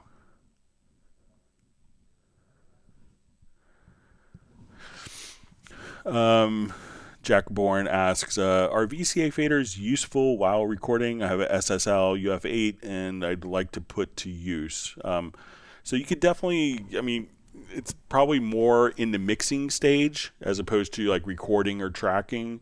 You know, so what a VCA fader will allow you to do is to basically, you know, if, you know, because it deals more with automation.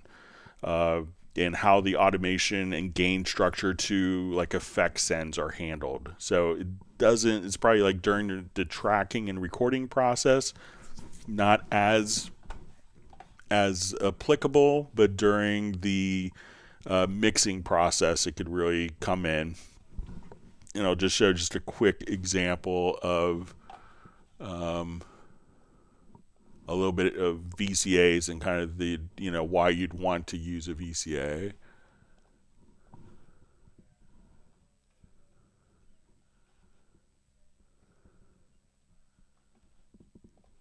think I have an example here.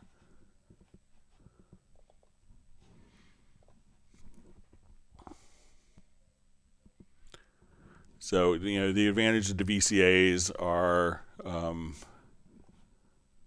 that, you know, if we have kind of like an existing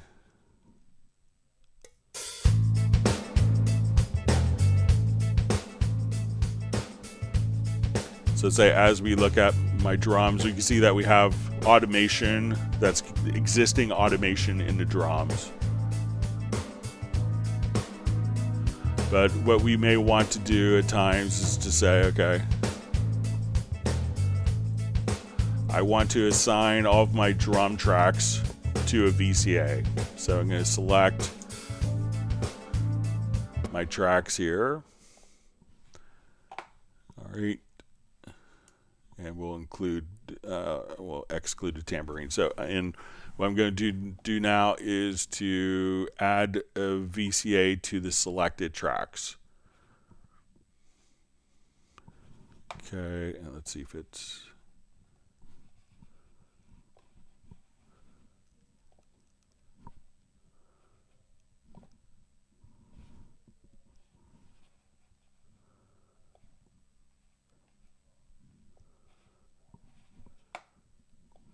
see if my VCAs are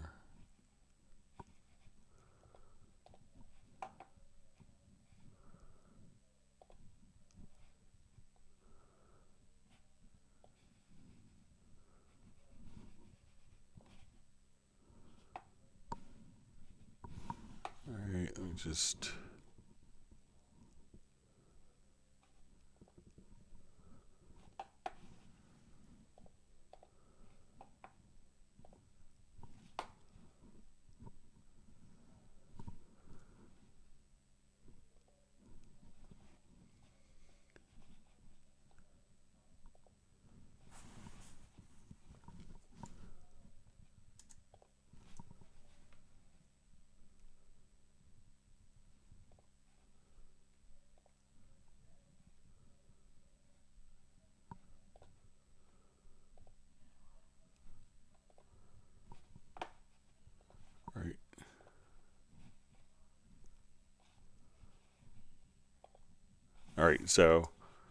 all right, so now we're going to listen to this. We're going to have our drums.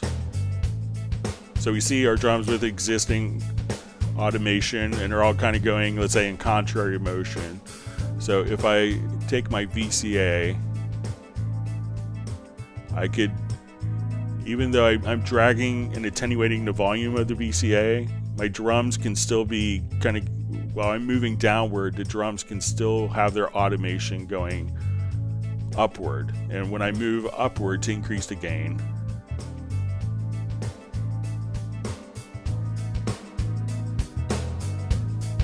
now what's also key is if you listen to like the snare reverb, as I bring the volumes down, that relationship in the snare reverb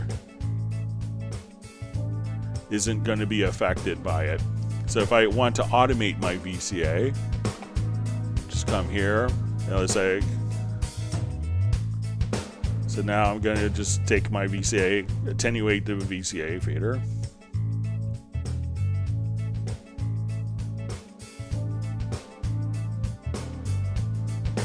I bring it up. So when I go to look at the automation for a track, I could see the VCA fader automation. I could see the tracks automation.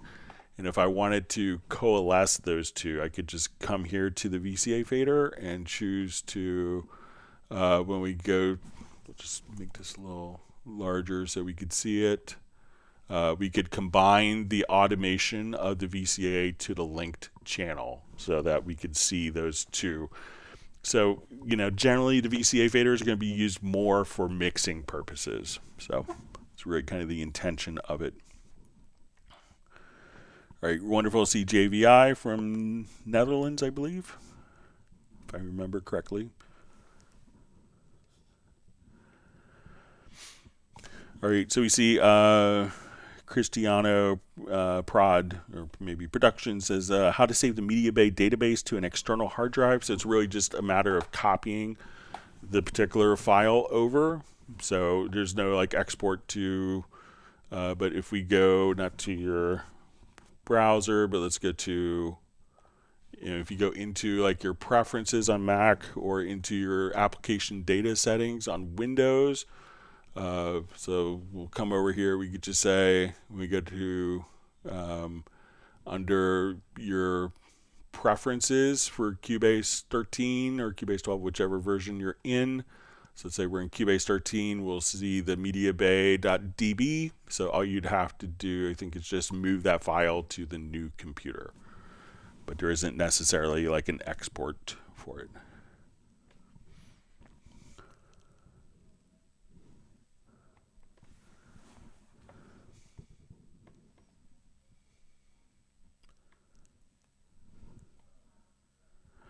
All right, so we see JVI says, question, I'm a bit behind. I saw that on the instrument MIDI track, we can have the chord tabs to display numerals, but when I drag them in, they become chords. Is there a way to fix this?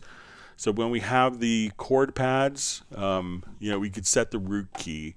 And if we wanted to see the chord pads here, like as we're writing, we could choose for these to be based on note names or Roman numerals. So if you're thinking, you know, college music theory for me, or if you're doing Nashville number system, you can just do this. But when you drag these chords in, let's say if you're in a Nashville number system, based upon the root key, it will, you know, just, you know, if we come, let's say to our chord track,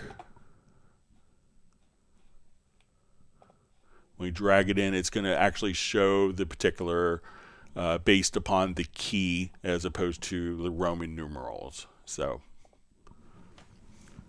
that way you actually see the, you know, the actual note display, but you could write and create in like Nashville numbers or Roman numerals if you're more familiar and comfortable with that. All right, we see from JVI, can we get the Roman numerals to be shown on the chord track? So I'll pass that along. I've kind of had the same request, but I'll pass it along. Usually has more weight coming from users with that.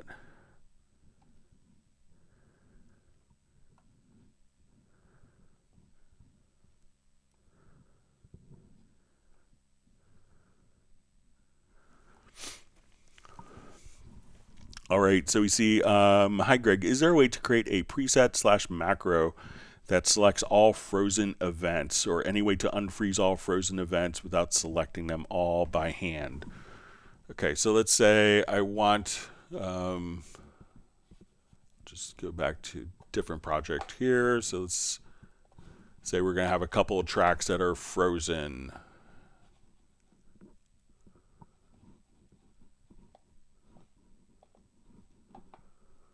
Okay, so I'll just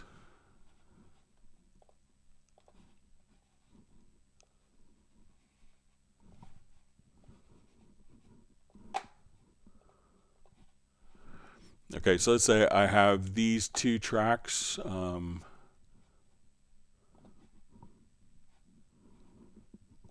these two are frozen. So let's see if we can do this maybe in a Project Logical Editor.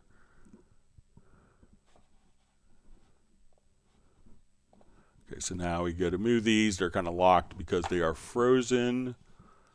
So let's go to our project menu, to Project Logical Editor. We can select container type is equal to track.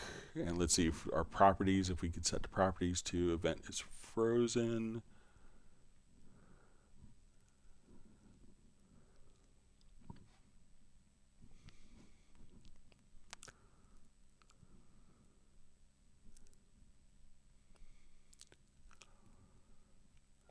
All right. So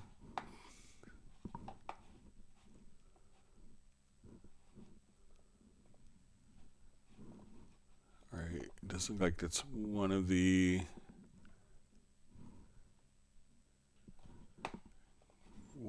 possibilities. It looks like we could do it for enabled tracks. Trying to see if there's any.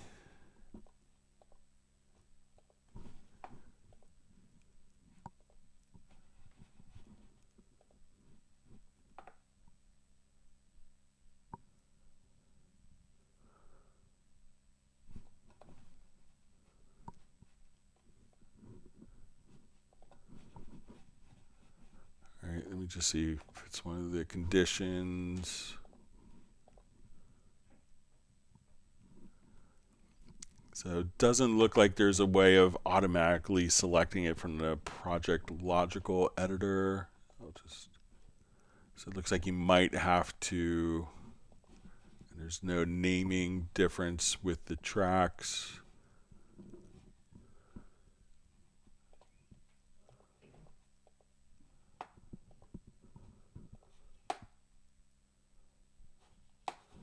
Yeah, so I think you might have to, so there's no kind of automated way in the logical editor to do it, but I'll pass that along as a feature request. I think it could be sensible for that. Sorry about that. All right, so we see Michael Romanowski from Coast Mastering says, hey Greg, big congrats on a new bass gig. So yeah, it's just a really good community orchestra. Lots of people like from the Air Force and Marine bands are in it. So, but I think the bigger congratulations go to you for all your Grammy nominations, Michael. So.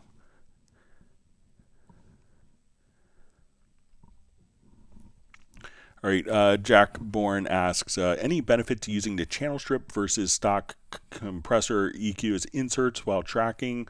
So I think sonically it's going to be the same. Having, when we go to, let's say, our channel strip here, I think it's pretty convenient just to, pop out and say, okay, I want my compressor, and I want my EQ that, to have access to it kind of that quickly. So I think the convenience of that, like during tracking, the channel strip could make a lot of sense as opposed to toggling between multiple, different plugins. So as I would go to a different track, if I had those enabled, I can say, okay, let's just look at the EQ or, the compressor. I go to a different track, look at the compressor, arrow down.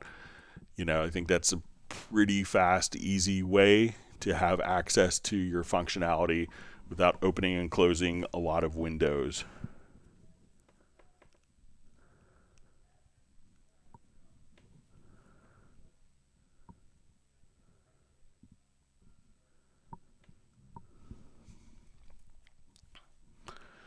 All right, so we see Michael for Coast Mastering asks, can you demonstrate capturing an externally processed file segment back into the same timeline, new track in Wavelab? Thanks. I don't have any external processes kind of captured or configured to really, but we'll take a look at it, Michael.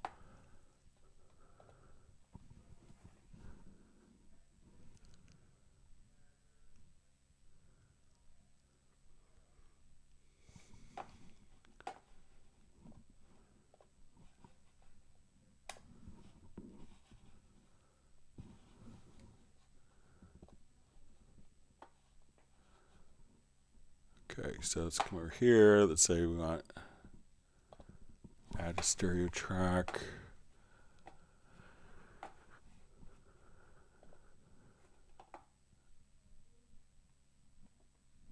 All right, so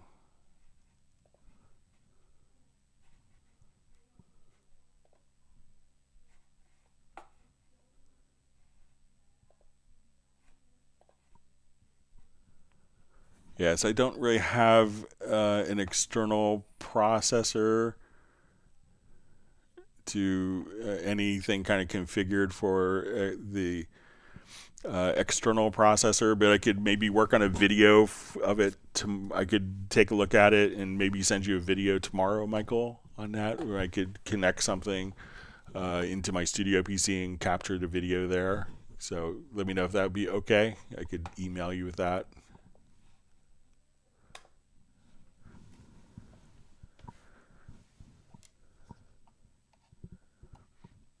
All right, wonderful to see Cubase X on and Neil Conway. Thanks for joining us. All right, so we see Cubase don't recognize audio from WhatsApp. So, check to make sure that it's, a supported file format. If generally to get in Cubase, it would be like an AIF, FLAC, WAVE, broadcast WAVE, or MP3. So I'm not sure which format WhatsApp is using. So.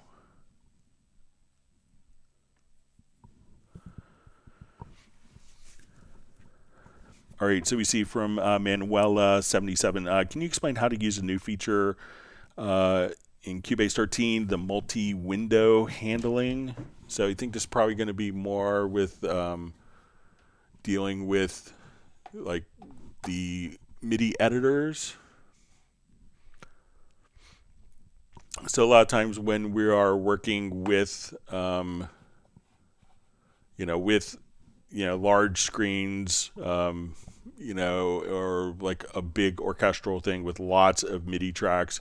A lot of times people, when we had just a particular, when we had, just one part, we could often think of it as, we would select an event on our timeline, and then we could double click and go into our editor. But sometimes you may be working here, and it's like, okay, I'm only hearing, like, let's say the violin part here. So it's like, let me just,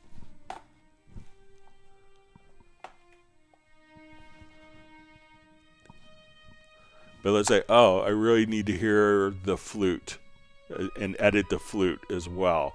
So instead of having to close this window to select the flute, we now have where we could have our visibility agent visible, and we could also see tracks on top.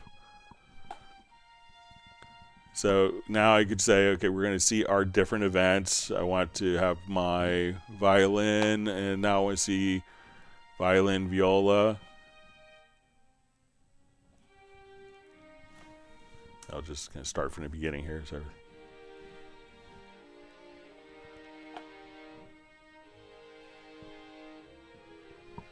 So this allows us to very quickly see particular events. So I can say, okay, I want to see only, let's say, just, and we could just kind of hide. So I can say, okay, now I want to see and edit the oboe and the bassoon, let's say flute and bassoon together. Now what else is handy about this is I can edit these particular parts. So say, okay, now I'm looking at my flute part and this is my active event. And we can say, oh, that's cool, but I need this part of the flute. I can actually move the event from the project window here, and now we could make copies of the events, or we could truncate and say, maybe I want to do something more macro. I could take those particular events and edit the events, and all of the parts will reflect the edits that I make here. So at this point, we could just say, okay, I want to, get rid of this measure. So I could now just come here and delete that particular measure, and those notes would get deleted as well. So as soon as we, so now we could, a lot of people we know in composer circles will just leave their key editor open, and they would have to constantly go back to the project window to select what they're seeing in their key editor. Now from within the key editor, we can pick and choose all of the tracks and see them within kind of like a mini view here, so that we can make edits here. Say, okay, I want these two, I want my horn parts to repeat. Instead of having to close the window, I could just come over here and do all of that directly in the multi window right here. So let me know if that's kind of what you're thinking of. So if that makes sense. All right, wonderful to see David M on the live stream. All right, always so wonderful to see Mark Rabin from Montana with Stella, his dog. Everyone say woof to Stella. And we see Jazz Dude said it in German. Always wondered if dogs, from different countries can communicate with each other. All right, so we have Daniela Tocan just asking if Rick is there to test VST Connect.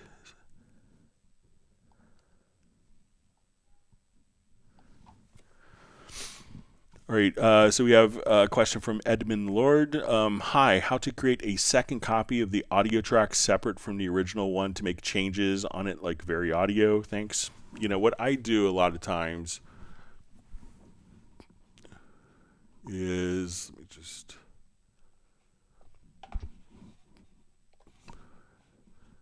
like when I'm doing vocal edits for people, what I find that works well is, let's say I'll just do this, and we'll get audio bounce selection. All right, so let's say this is my audio file that I'm doing edits. I like to make a duplicate track version and then do a bounce selection on this. So at this point, we can go to audio to bounce selection again. So I'll select it. So now I have, if I'm doing Very Audio, I could have my original. I could have my Very Audio edits in this version. So when we come here to, let's say, our Very Audio, I can come here and do all of my Very Audio edits like so. Let's say I want to move the pitch of all these notes up. And then I could go back to my original part, and I could go back to my Very Audio part. So try, rendering in place or bounce selection, and you could do it within the same track, and that way you don't have to duplicate all of your channel settings, effects routing, sends, all that stuff. So that's how I find them very well. All right, George Robinson's just checking in from Atlanta. Says thank you so much for doing the live stream. So I'm just glad to be able to help people.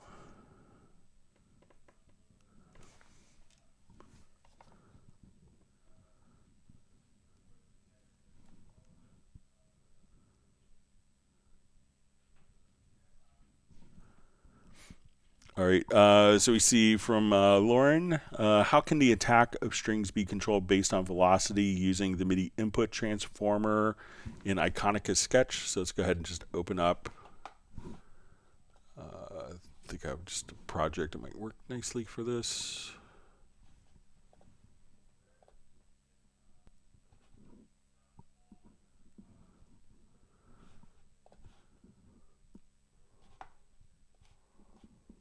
All right, so let's.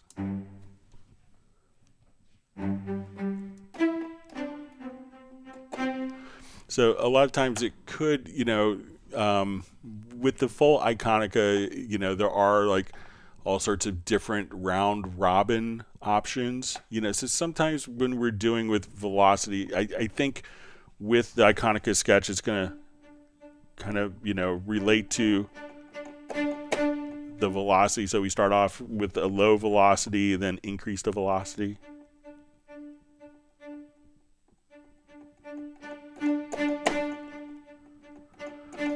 So the initial attack, that will, and depending upon your articulation, so if it's like marcato, and you could see kind of the different dynamics seen here. And if you're doing like an articulation, like you may not, if you, let's say we jump to pits, not all the articulations may kind of have the same responsiveness to the velocity. So, but a lot of times I would say if your controller isn't, let's say maybe it's, as you can see, it's a pretty responsive.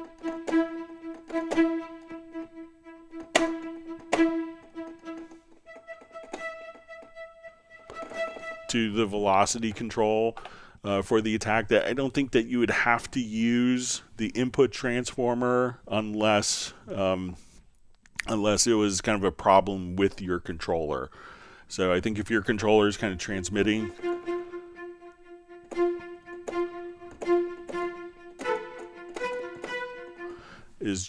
velocities normally, that you wouldn't have to really utilize the input transformer.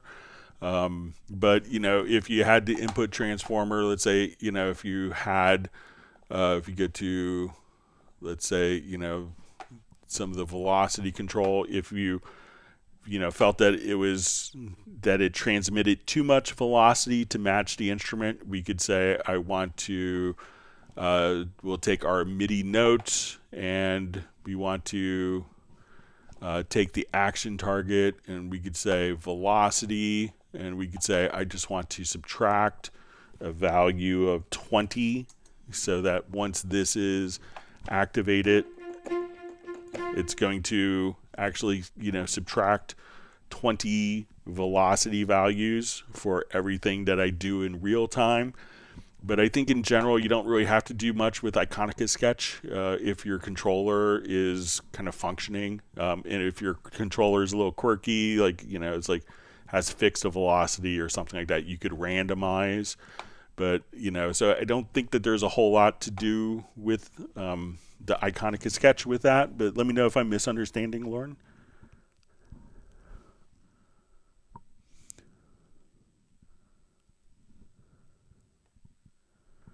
All right, John Costigan says, got 2 seconds to hit the like button. So.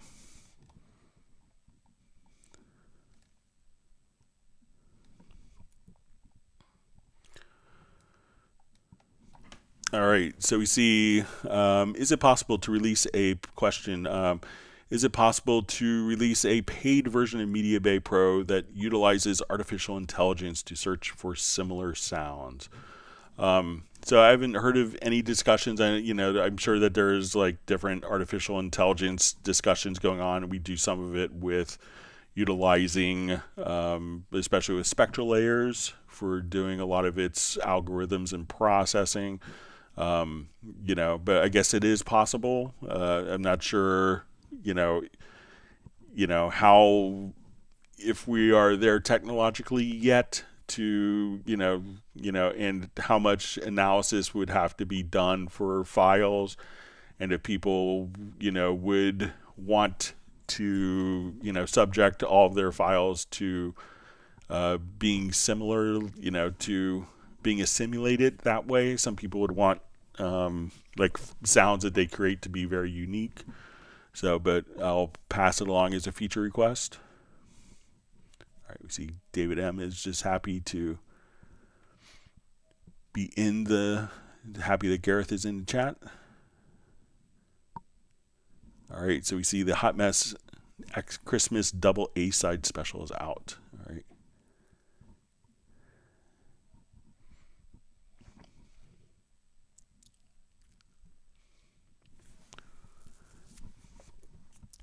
All right, so Esmeralda says, can the SysX data from a TX81Z be loaded into HALion Sonic 7?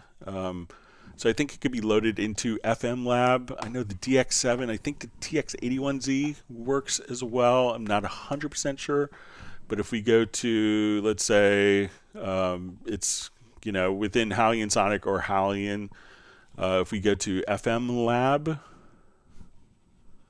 so we'll just jump over here and we'll open up an FM Lab preset.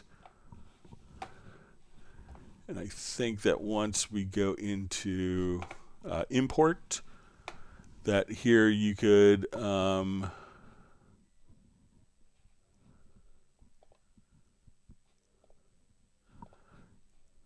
I think that you could import the SysX. I know the FM, the DX7 would work. I think that there's a good chance that the TX81Z would also work.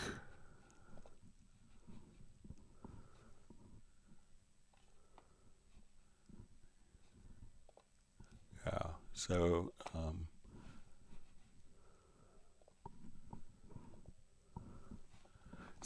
but I think you could do it in the FM Lab, and just go into select the SysX in the folder. So you could definitely try it, and I think that you could try it in a trial version with the HALion 7 trial.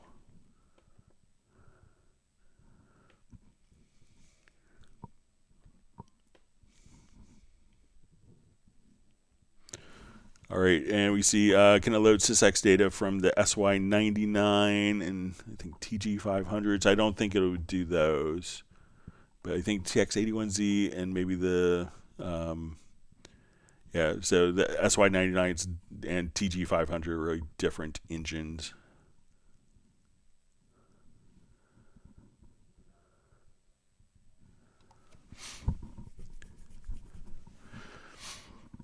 All right, so we see question, how do you create a graphical interface to control the effects of the DX7 in Cubase? I don't think there was were there a lot of effects in the DX7 if I remember right? It's been a long time since I played with one. But if you wanted to control the parameters of like older synths like a DX7, what you could do is if you go to your studio, go to more options, and we go to your MIDI device manager. You could choose to install a device. So let's say let's see if there's DX7 in there. Might be more new stuff. Let me just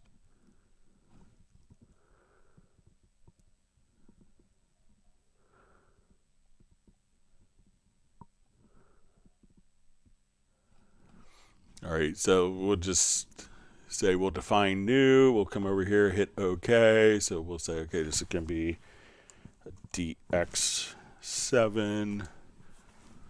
We can put it on what channels we want to work with. So we'll hit OK. We could open the device. We could select our MIDI channel. Let's go to parameters.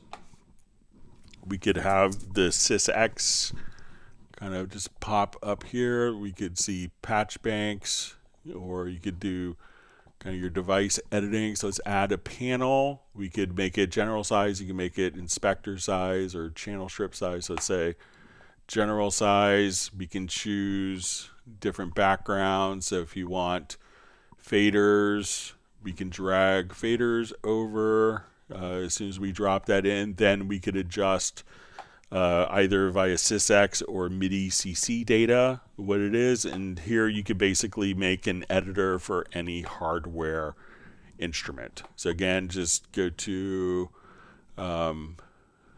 your studio menu, to more options, to MIDI device manager, and then you could add the device. And then if you wanted to, you could actually, go to your device manager inside of,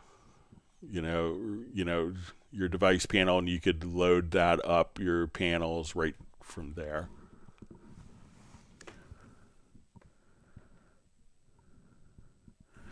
All right, Edmund Lord asks how to rename event or file name directly on track. So if you wanted to, so if it's like a MIDI file, what you could do is just come here and you'll see the event name. If it's an audio recording, so let's say we add a track, we'll add an audio track, we'll just call it that as our name, that we can just come here if we record. So if we want to rename the audio event, we could rename the file here or rename the event from the info line. So you could do it that way. There's also, if you have events selected in 13, you could rename selected events, rename the first selected track and tab down to other selected tracks, or if it's selected in the pool window.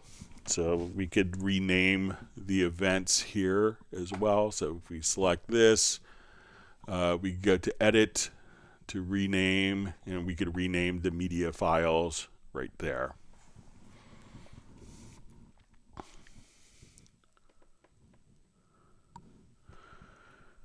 All right, so you see, why doesn't Very Audio have the direct note access option to handle polyphonic chords? So, I think direct note access is by Celemony, so I'm sure they don't want to give it to us. But, so currently it is designed for monophonic sources. So, and there's not a lot of things that do it correctly, do it really well.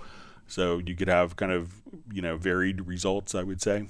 But currently doesn't have chord, and, DNA is kind of a marketing term, I think, from Celemony. So.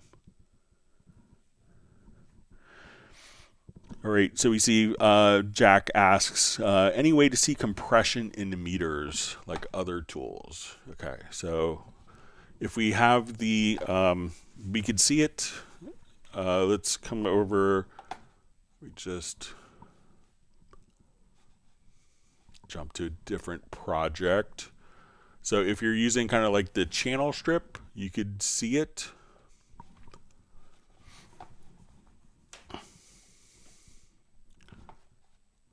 Okay, so let me just activate this.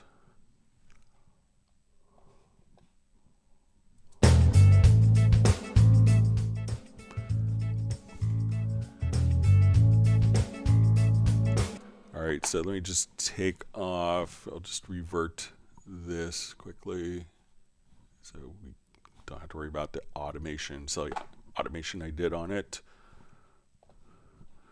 All right, so let's say we have all of our, so I'm here and I go to my channel strip. So let's say, okay, I want to solo.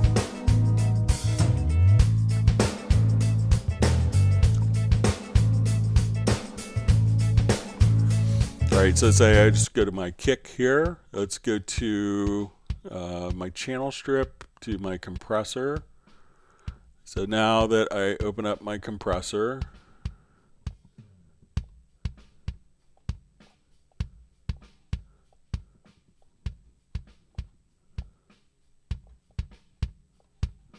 I'll just do like maybe a tube compressor here.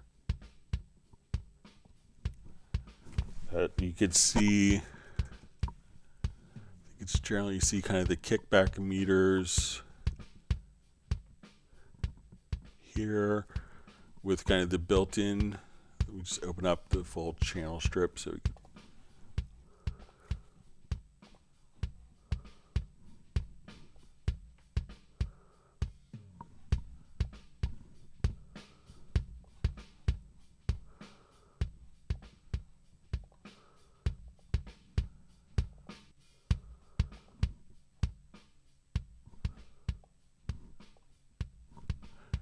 So I think it's usually we see the gain reduction kind of in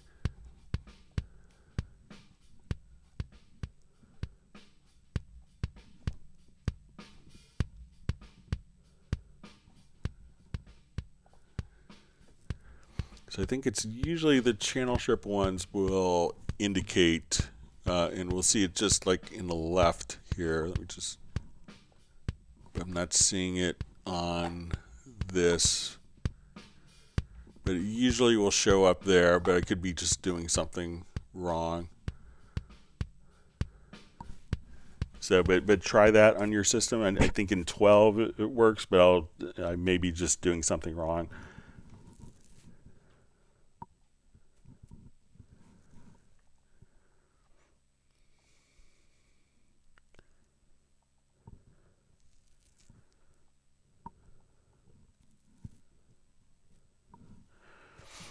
All right, so Keith Worms adds, can I have old Layla PCI I/O at the same time as newer USB 3 UR44C at the same time? So generally, the two interfaces won't properly sync. If you're on Windows, you could do it. It's not going to work very well. If you use ASIO for all, it will compound the latency. If you're recording and tracking on one, the other one is going to be out of time. And if you do it on Mac OS, you could use an aggregate device, but again, the two interfaces, the latency is compounded and they won't be properly in sync with each other. So it's probably not a good thing to do.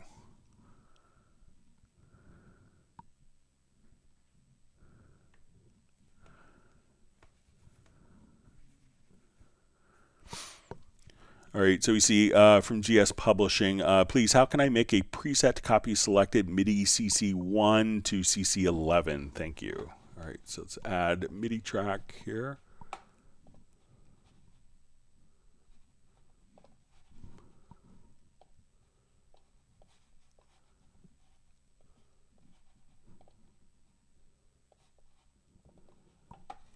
All right, just draw a couple notes in.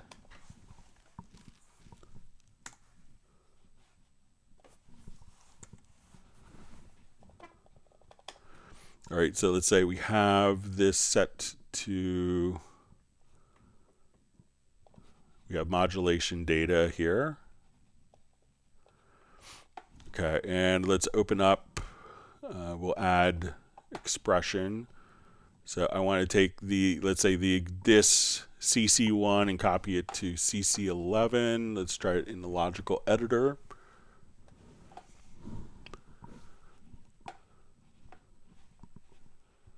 All right, so we want to transform, type is equal to controller. We'll say our MIDI controller number is equal to, or subtype.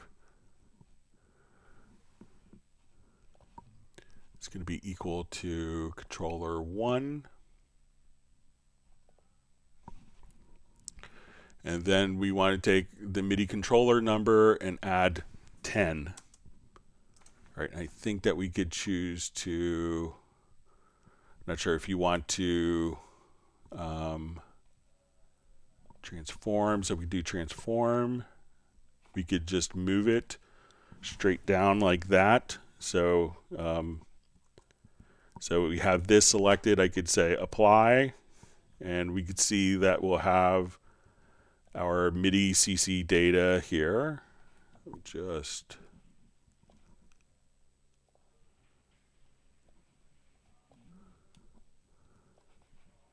so I want to take this selected MIDI CC data, and now I turn that into CC11. So let me know if that's good, and I think that we could also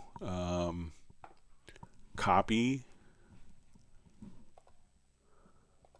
So let's see if we, so copying it, we could put it to a different one. Let's see if we go to insert.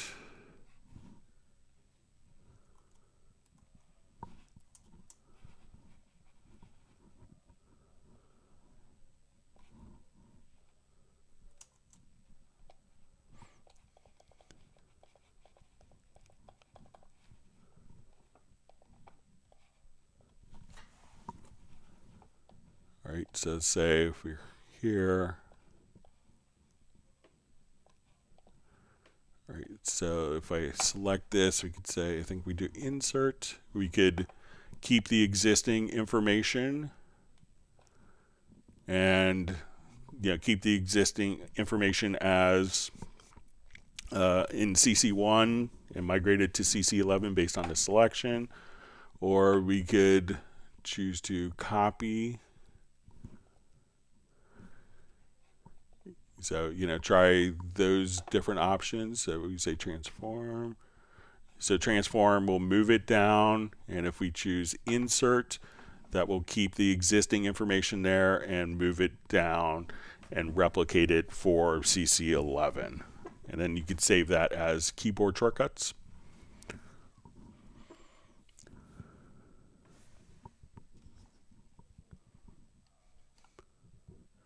All right, wonderful to see Tiago from Brazil.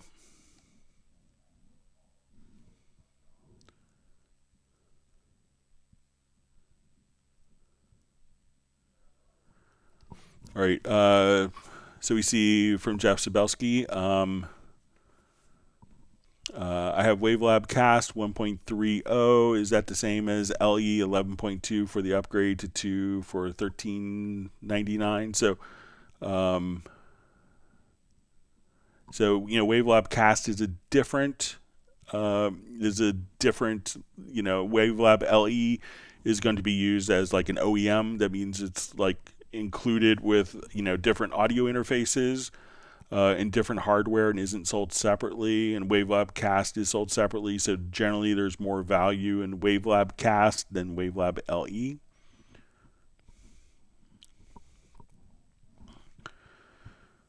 All right, so we see a question from Tiago. It says, my lower zone is always showing when I open a project. No matter if I close a project with this zone hidden, is there a way to keep the lower zone always initially hidden? Cubase 13. All right, so let's see if we start with a template.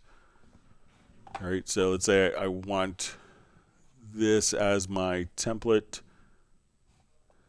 I'll just select all the content and throw away. So we'll just... I'm going to right click, just click on the file menu. Let's go to save as template. We'll call it no lower zone Tiago.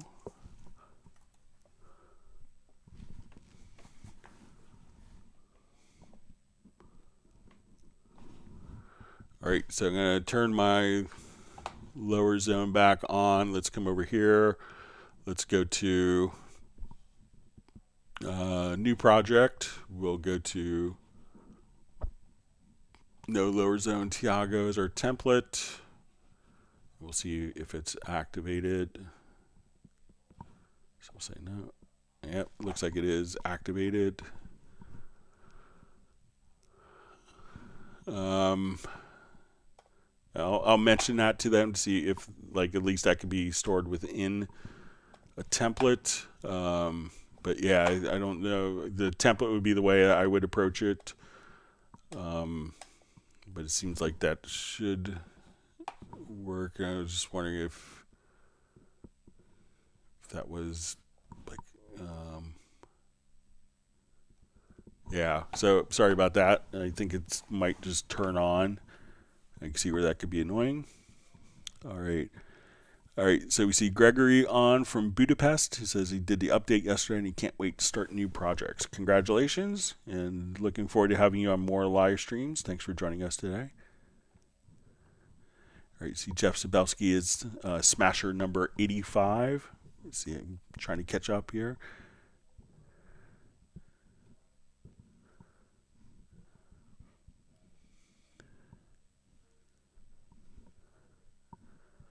All right, so we see John Koskian votes for making Roman numerals available in a chord display, and he's doomed without it. So, all right, wonderful to see Lawrence Koch checking in from Rhode Island. Thanks for joining us this afternoon.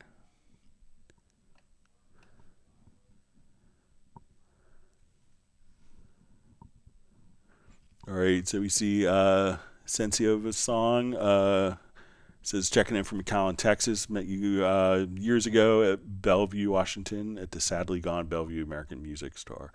Helped me understand Cubase. I was using some old garbage program. So I think I remember meeting you. So yeah, I miss going to do clinics at Bellevue American Music. But yeah, and I see Reese is retired and living in San Diego now. So it seems like he's doing well. He had a little health scare, but seems to be doing well. So I'm still in touch with Reese on Facebook. But it's great that you can make the live stream.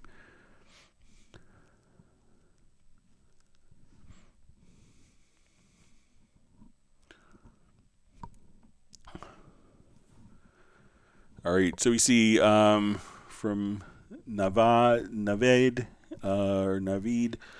tell everything about reverb and equalizer, please. So I probably can't, spend all the time going over everything about. We'll show you kind of like a basic, like what you do with, reverbs and EQs. So let's go ahead and just find. Just do a new project here.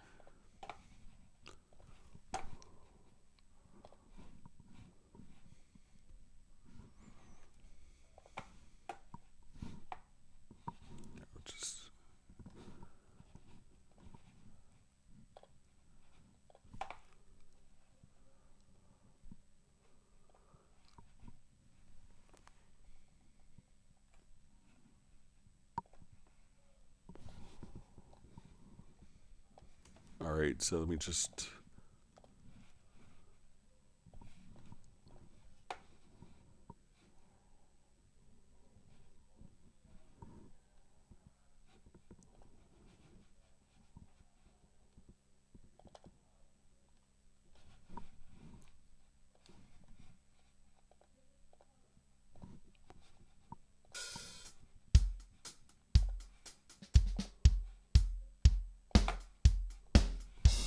All right, so let's say we'll take, sorry for hitting the mic. Let's say we'll take kind of a generic sound here, like generic drums. All right, so when we want to do EQ, what we're going to do is to basically boost different frequencies.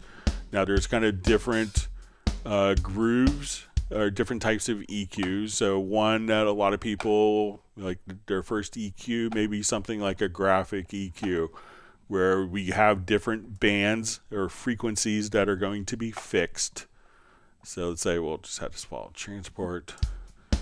And what I could do is we could say at this particular frequency, we could say, okay, 125, we could boost those frequencies. So we could think of this as, in general, EQs will be like low frequencies on the left, highs on the right. So here we're just kind of dividing the frequency range to different frequencies, and we're kind of carving. So each of these will kind of accentuate a different type of sound. So this is often called a graphic EQ. Now, what most people will use in Cubase is going to be a parametric EQ. So what a parametric EQ does is we could boost frequencies. We could change the frequency that's boosted. So if we wanted to add more highs, more mids, or more lows, we could do that. Now, a parametric EQ, what it does is it allows you to adjust how narrow or wide this particular frequency is. So if I want it to be very broad, or if I want it to be like a bit more surgical, and then we could adjust the gain.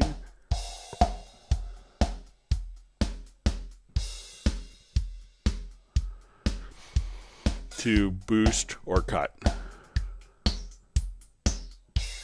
And like you go, when you move the filter, when you move the EQ, we're filtering out different frequencies. So like synth filters, this could sound like a synth filter when you move it in time. Now, another type of EQ that's available in Cubase is kind of one modeled on like a Pultec EQ. And what's good about this is you have the ability to boost.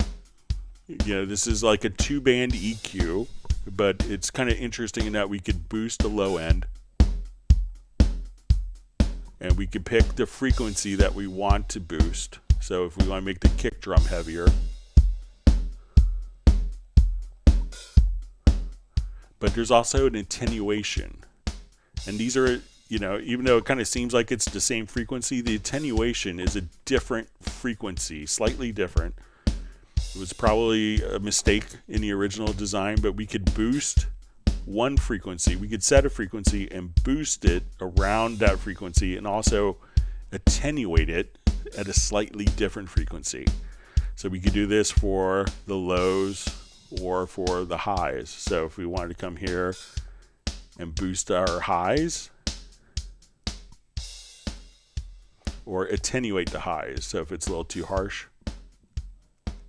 So while this seems like a 2-band EQ, you actually kind of have control over 4 bands.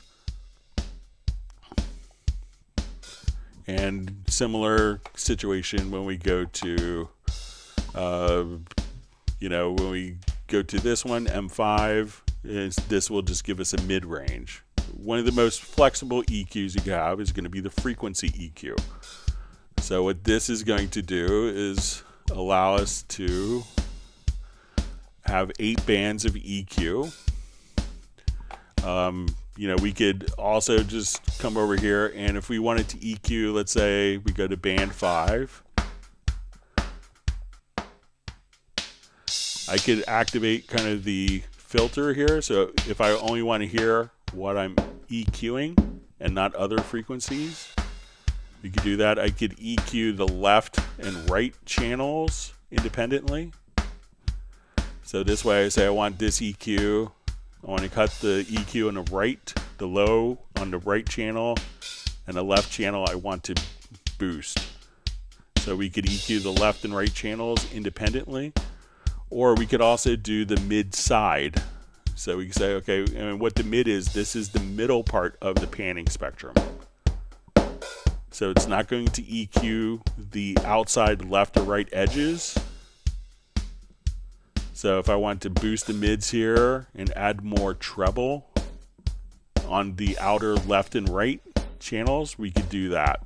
All right, now the second part is, you know, going through some of the different reverbs. So when we want to do our reverbs, let me just get rid of some of, we're going to come over, let's just get rid of this, and let's look at our reverb. So there's 2 different schools of reverb. One will be a algorithmic reverb.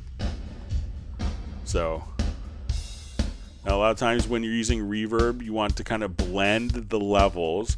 This is going to often be done with an effect send, but if you're using as an insert, adjust your mix, or you could be just having it be too wet. Now there's, you know, different kind of classic ways of working with reverbs. One would be like, you know, recording halls. Another thing that you could do is there's chambers, which are kind of smaller rooms.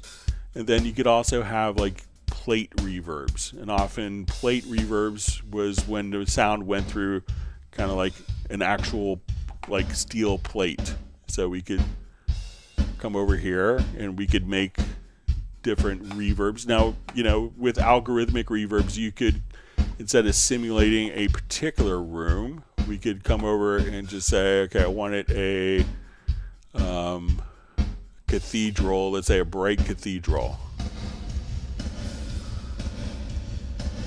So that's probably like too much reverb, but if you wanted to also just kind of change the main time, you could come over here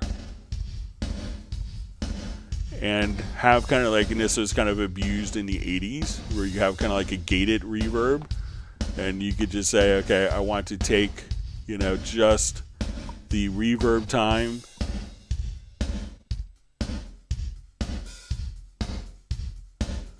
and this way you could have kind of like a big impact with the sound and be able to have it kind of gated out. Now the next type of reverb that's often employed is going to be what's called a convolution reverb. And a convolution reverb will actually take samples of different rooms. So this would be like reverence. So if we wanted this, and we could often use this for orchestral stuff, where you could say, okay, I really want this to sound like it's in a ballroom.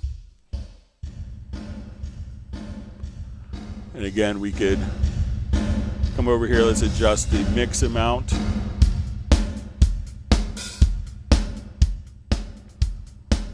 Now with this, and what this is basically it's taking a sample of a room and we've imported that sample in. So we could import what's called different kind of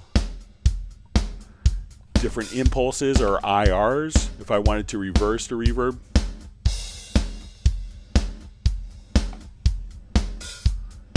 And we could also just, say, okay, I want this to, and be an English chapel. Or I want it to be, you could do actual hardware as well and say, okay, this is a plate reverb, and this is very common on vocals. So as we come here, and we could adjust. So if you have it too much,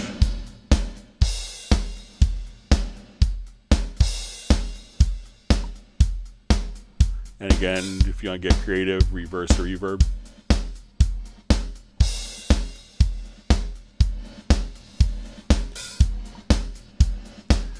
So that's just a quick overview, like some of the different reverbs and EQs that you have available in Cubase. So you have a great assortment where you probably don't need to go out and utilize any third-party tools. All right.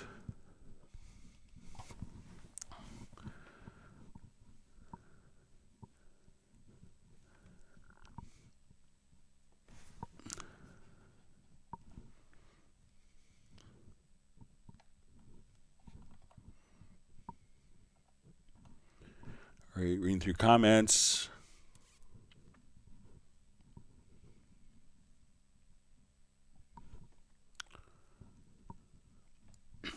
So David M. just says, very happy Cubase 13 seems very stable so far. I'm confident he could delete Cubase 13 or Cubase 12. So, all right, so Uno Memento wants people to whack the like button, wants 100 minimum. Slowly catching up here.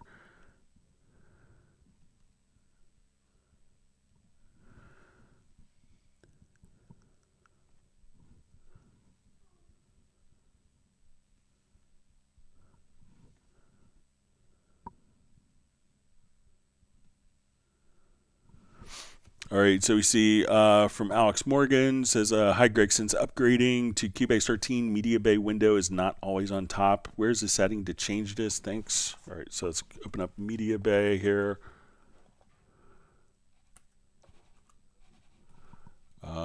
So I think if you just right click kind of near the top, then you could just activate the always on top. So again, just once Media Bay is open, right click and go to always on top there. All right, wonderful to see Michael Pierce on. Okay, so we see from Cristiano how to create a dynamic portamento effect in HALion Sonic or Retrolog based on key velocity with MIDI input transformer. Velocity is less than 60. Gently press, apply a small portamento value. Velocity is 60. Hard press, apply a large portamento value. So let's see if we can.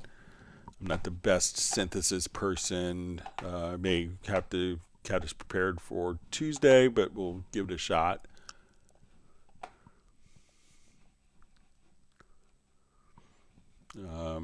But I think kind of the answer is where we showed it earlier. So let's load up maybe kind of like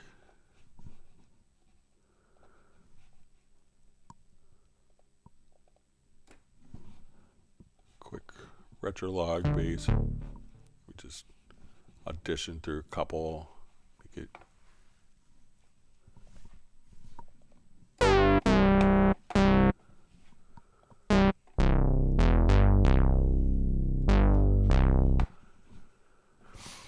All right, so I think what we could do is so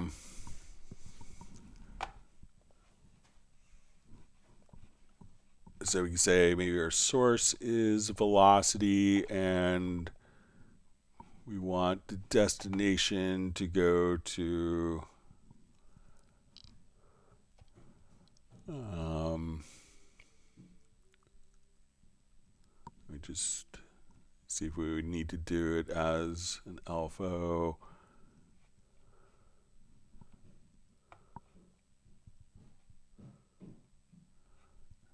So maybe if we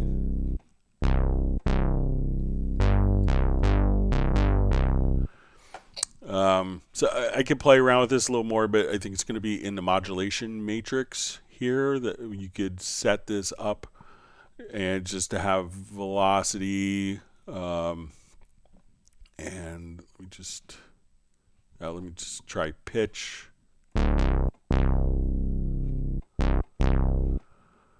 But I know another area that you could do kind of like LFO stuff in is, let's say, I'll just grab this particular sound, like when I want to do like portamento type effects is in the sampler track.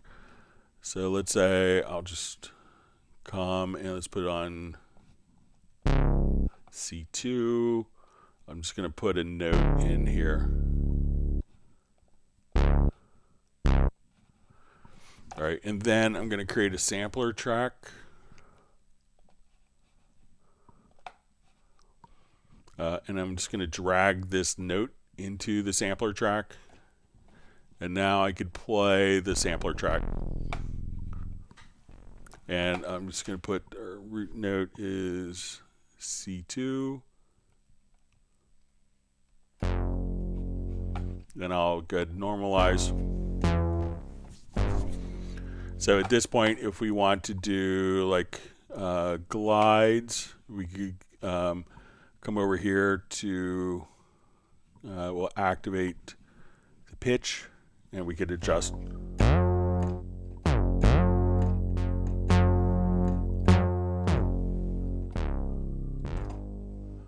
So we want to make this like slower glides for more.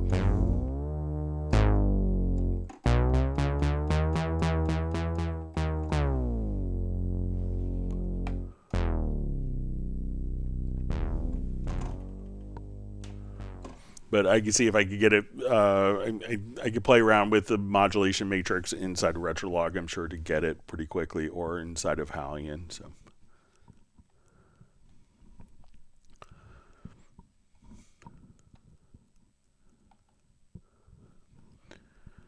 Okay.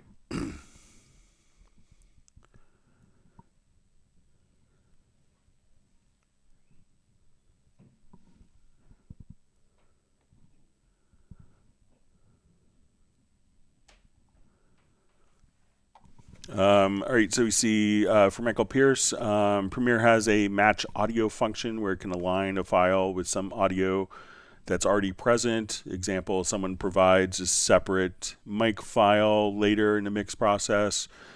Can this be done in Cubase? If not, can it be done as a future feature so handy when working on film projects, but hopping between programs? All right, well, I hope that your time in France was worked out well. But yeah, a lot of people do this using just the audio alignment. So if you have two different dialogue tracks, I don't have dialogue tracks to demonstrate, but we could probably do it with, we can show you on like some background vocals, and you can see a lot of this, this was kind of intentionally done for matching dialogue in Nuendo.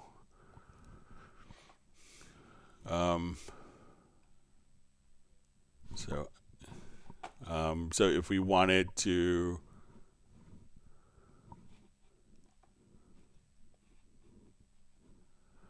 again, the principle would be kind of the same here. So if I wanted this as my source track, I could just come here and I could select other tracks, make those my destination, and align the audio. So, and if we undo that, you can see how the two events were kind of all over the place. We redo it, and then those could all be kind of lined up. So, you know, try the audio alignment, Michael. Lots of people do it for post work.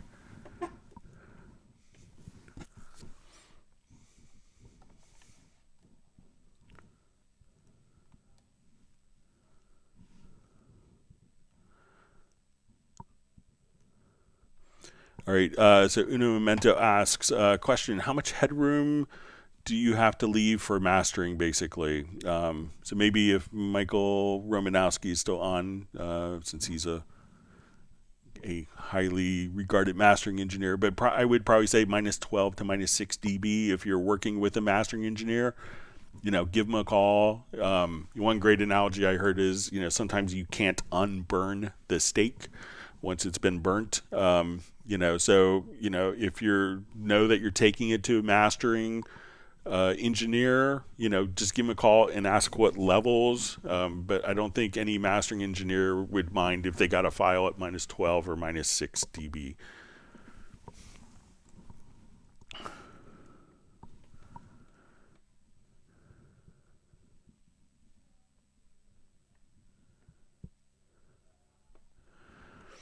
All right, so we see, Michael Pierce just says he tries for minus 18 LUFS.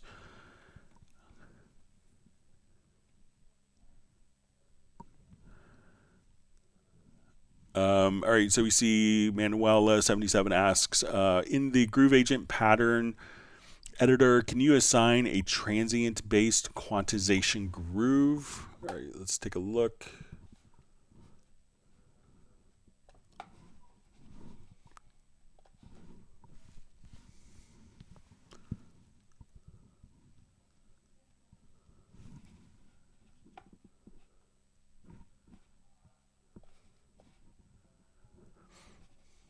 Okay, so let's say I want to take this. We'll go to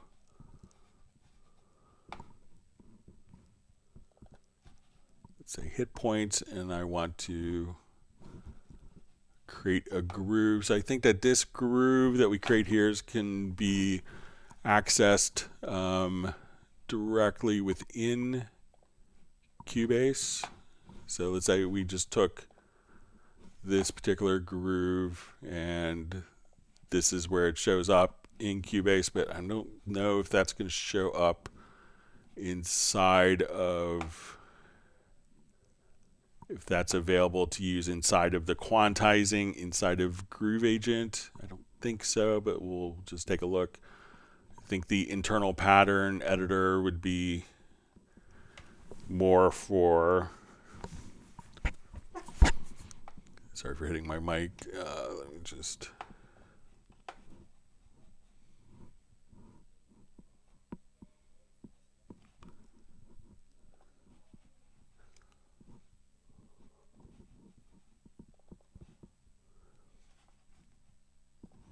all right, so let's say if we,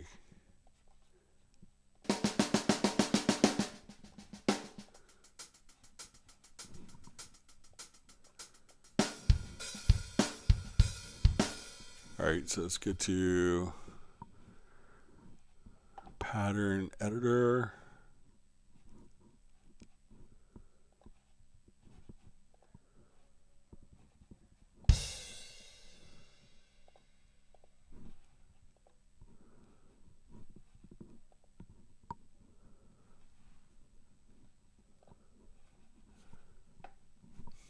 So I think when we go to, we could record in, so I think, when we come here, it's just going to be kind of straight patterns. So it's not going to be based upon that. But, if you create, let's say you create your pattern here.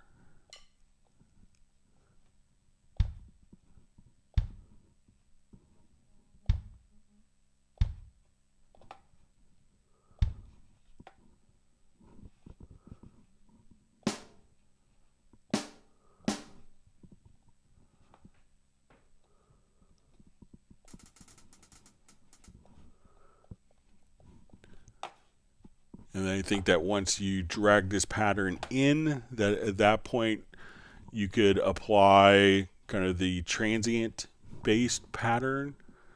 So I think that once this is dragged in, at that point you could do it, but I don't think that you can have kind of like the groove quantized within the particular within the quantized options in the editor. I think it's more to kind of correct rhythmic timings if you recorded the MIDI directly in the drum editor here.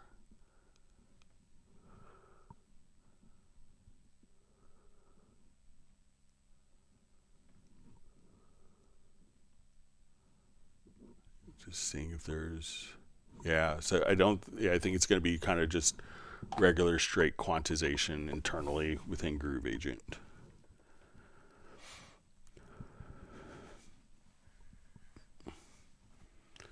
All right, so we see Michael Pierce had a good time in France for his project. So we see, great to see Keith Young on, just says, just downloaded 13 brilliant, excellent summary of reverb and EQ. Sorry to be boring. Please note the difference between workspace / configurations. Are they universal, and can I make them so? All right, so when we work with workspaces, there are two types of workspaces. One, when we get to workspaces, we go to add a workspace, we could add it as a global workspace, and global workspaces are universal and can be used in any project. And then you have project workspaces. So maybe a project workspace, you're doing a lot of vocal tuning, and on this particular project you want to save a workspace and go to do your vocal tuning. Maybe the next project you're doing all orchestral stuff and you don't want, and there's no vocals to tune. So in that scenario, you may want a project workspace where it's only going to be applicable to that project. But if you know you're always going to be opening up your mixer, if you know you always want your mixer and supervision stored and recalled to particular settings and areas, at that point you may want to utilize a global workspace. All right, so we see from Love Cubase, can Loop Mash 2 be used in Cubase 13? So the VST instrument was kind of discontinued from version 12. If you do some Googling, you may be able to find a method to maybe move some files from one location to another to get it to work. But officially it's not, it's not supported because it's not going to be working with, it's not going to be updated for other operating systems and computer processors in the future.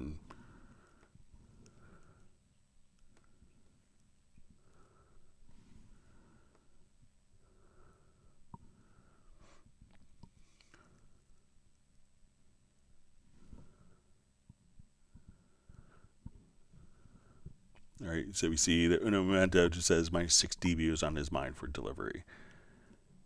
All right.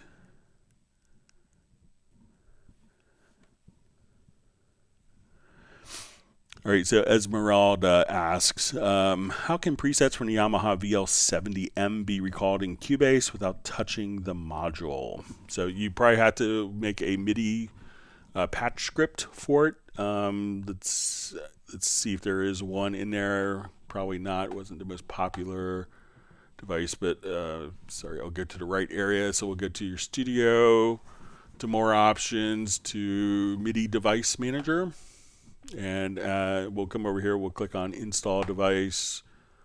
We'll see if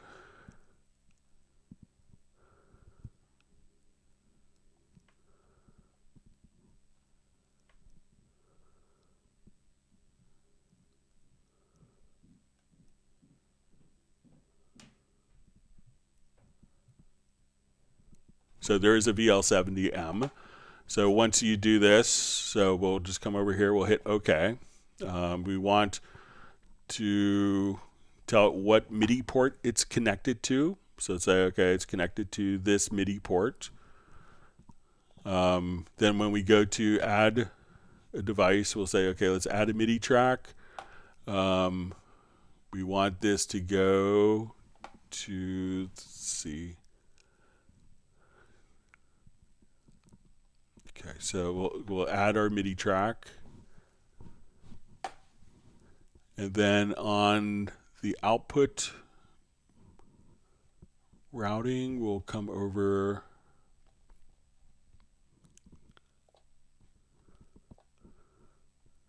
You'll see Yamaha VL70M. And then you'll just come right over here, and there's all the presets for your VL70. So you can just select them there, have all your presets without having to touch it.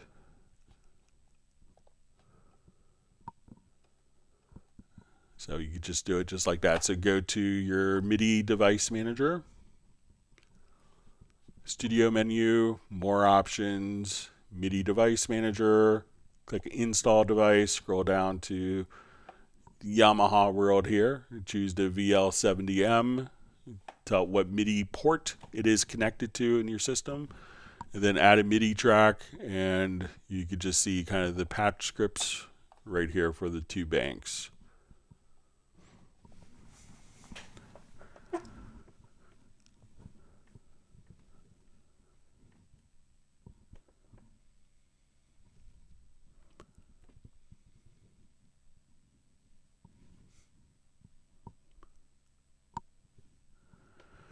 Okay, all right, so we see Jazz Dude has a suggestion for MIDI 3.0, get rid of any quantizing and get back to the good old groove. You could do that now, you know. So always, I remember in college having a big discussion with someone who felt that everything had to be quantized. I'm like, you don't have to record to a click, it'll still capture it. It's just really hard to edit. So.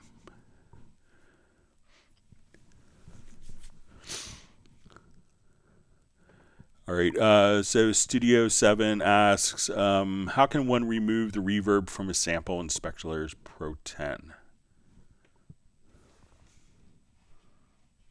Okay.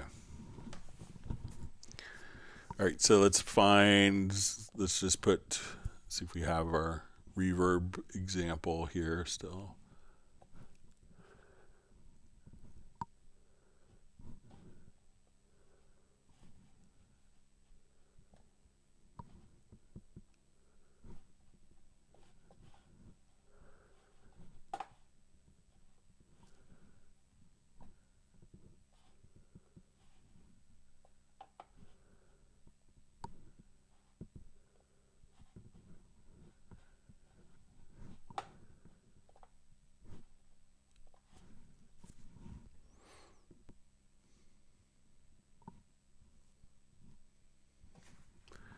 Okay, so let's see if this is what we're...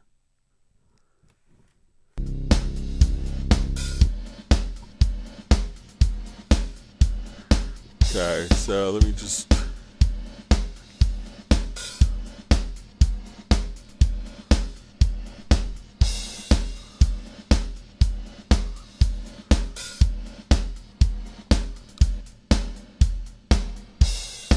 All right, so let's just come over here and we'll solo just our snare.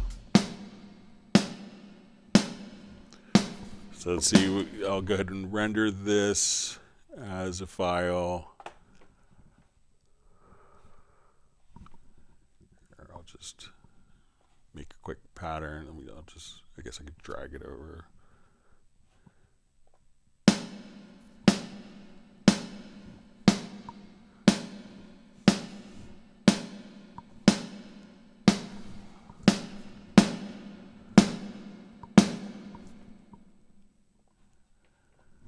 All right, so let's just go to render in place with the reverb. I think that this should be just a reverb. Okay, so now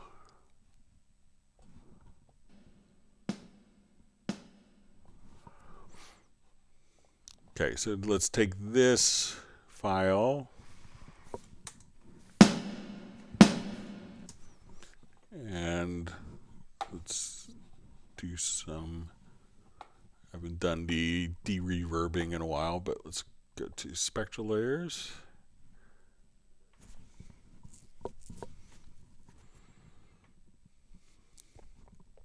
open it up as our extension.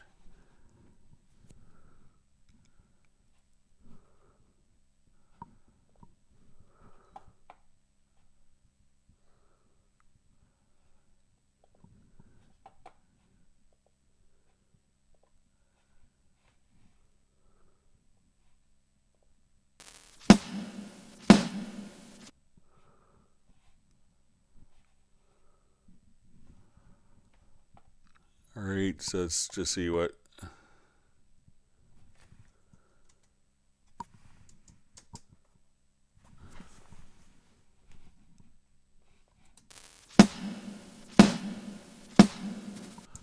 All right, so let's see if we just do. I think it's kind of, it might be, let's see if we could just kind of keep the particular file. We'll just come here, let's go to,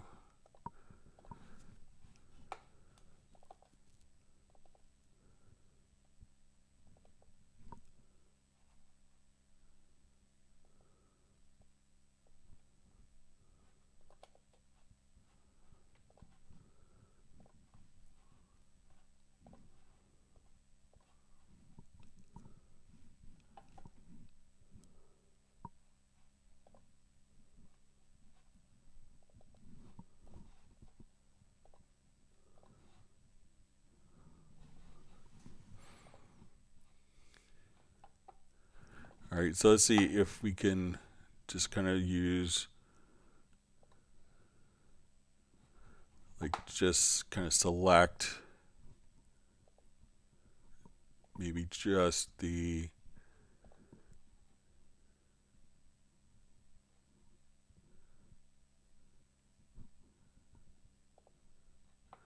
magic wand here.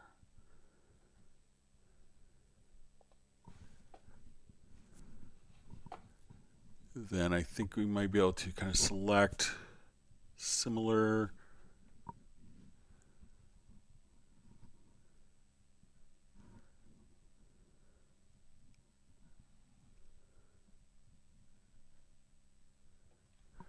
There's kind of a function to select similar functions. Let's see. Not sure if it would be under.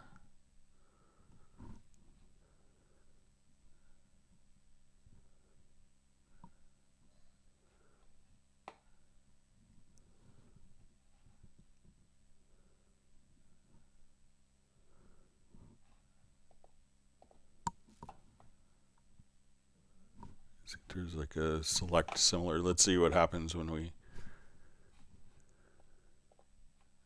make a new layer out of that. And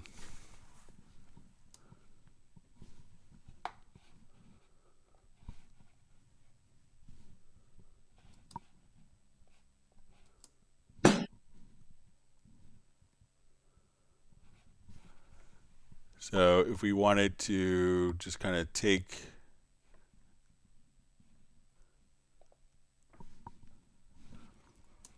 so we could just kind of take just that particular sample out and not use the reverb. So you could try using the magic wand and select like some of the different components.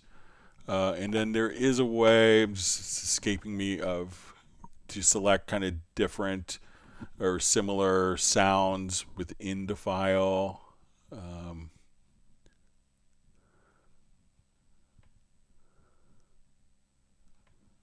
sure, I don't think it's cast or mold, but there is a way to do that. So once you kind of find a particular sound, you could select other components of a similar sound. So you try using the magic wand to isolate and see if that does a trick for you.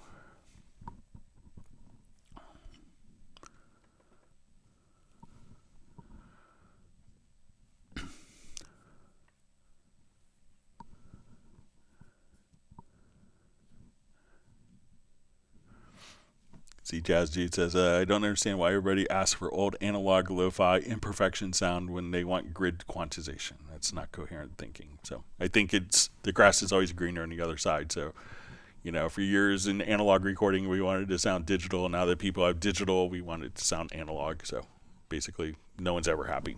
So.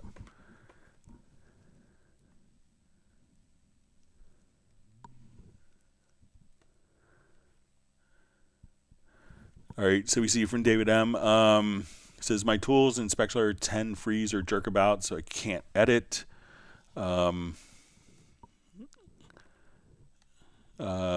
It's fine in standalone. Any ideas? So there was a maintenance release, I think 10.04, that was just released yesterday.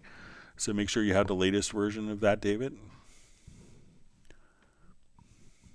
All right, so we see George Robinson just says, thanks.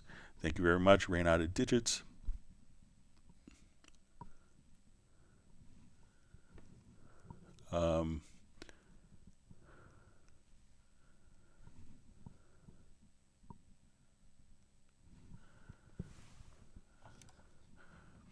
Okay, so we see from Love Cubase, how to use a reference track in a separate output using the control room in Cubase. Okay, so let's see if I still have this project open. I usually use for this, it's kind of set up. Doesn't look like it. All right, so just open it up.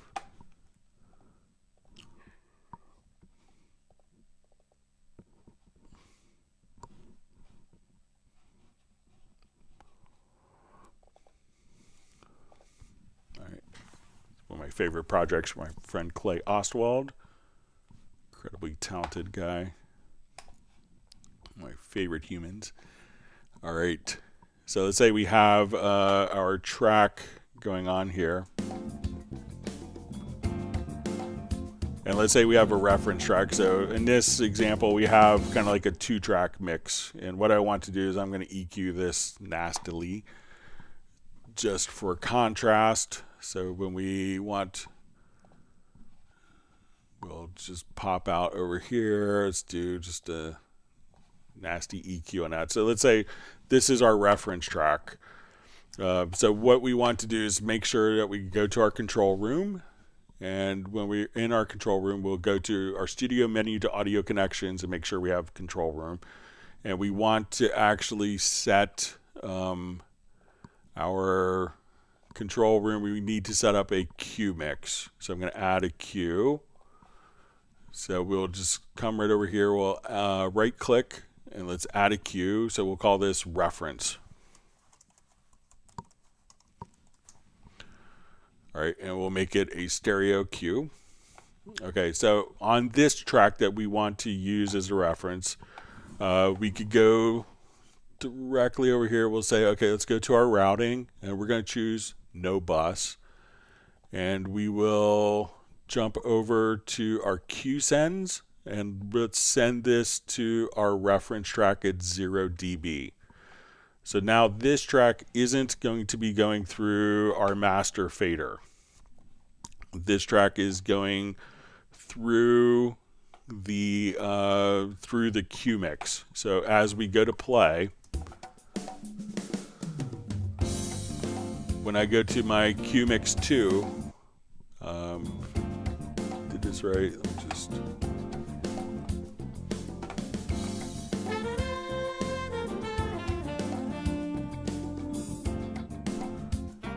All right, and I'm going to unmute it. So we solo this track. We don't hear it. We see the meters because this is going through Q mix 2.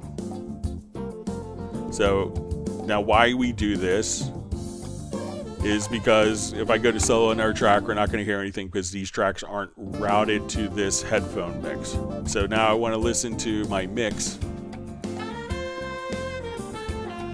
I could go here. And then when I go to Q mix 2, this is our reference. So this, if I put effects in my master bus, so say I put a flanger, just for demonstration purposes, we'll come over here. Now this is going through our master bus. Now when I switch back to my mix, we hear the flanger. So any of the master processing. So I could listen to that and then just go back. So that's my mix. Now we're listening to the reference track. So again, add a Q mix as the reference. So we'll just come here, go to your audio connections, add a Q mix. At that point, we want to just take your reference track, send it to, in the routing, to no outputs, and in the Q sends, just send it directly to that Q mix, and then you could just go back and forth between the two of them. So it's a great use of the control room. And again, that makes sure that we could use master processing effects without our reference track getting reprocessed through our master bus processing.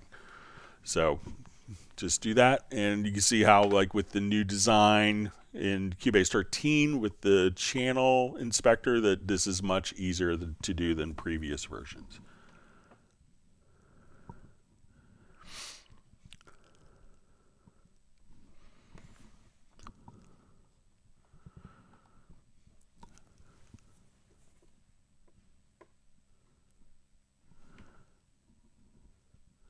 All right, so we see a question from George Robinson.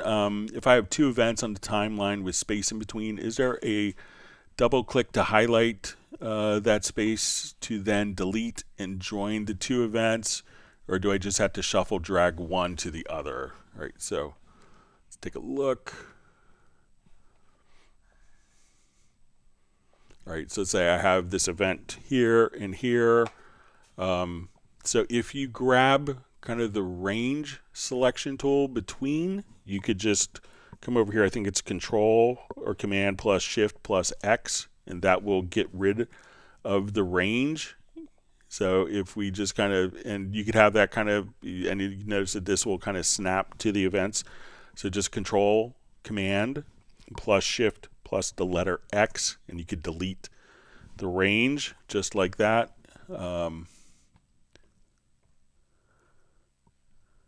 So, just use the, instead of double clicking, you could just select a range tool that will snap to the events, Control Command plus Shift plus the letter X, and then those events will kind of be, some people will call it a butt edit, where they just kind of butt up next to each other. So let me know if that's kind of what you want to accomplish, George.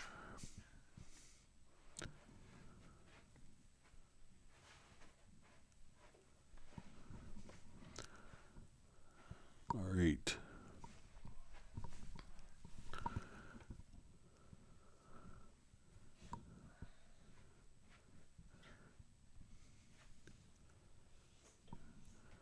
Okay. All right, so we see from Uno Memento, is it not possible to change the color of the track in the inspector anymore? Yeah, you could do it. It's changed slightly. So what you could do is, if you hold down Alt or Option and click, you can see the color palette, or you could now just kind of come over here, hold down Alt or Option and use your mouse scroll wheel, and then you could scroll through all your different colors like so.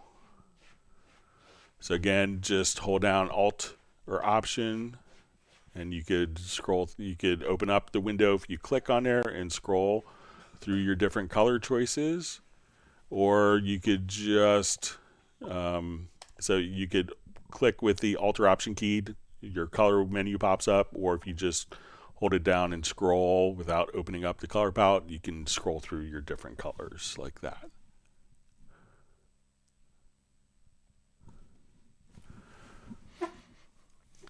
So we'll give you that for Finnish Music Day in honor of Sibelius, one of my favorite composers. All right.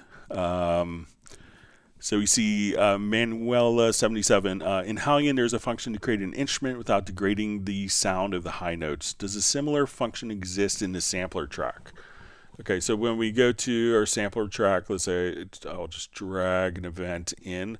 The algorithms for the sampler track that were used, introduced in HALion 7 have also been implemented into the sampler track. So this way you could use the spectral HD, or there's kind of a special algorithm that's optimized for vocals. So those algorithms are now included in the sampler track in Cubase 13.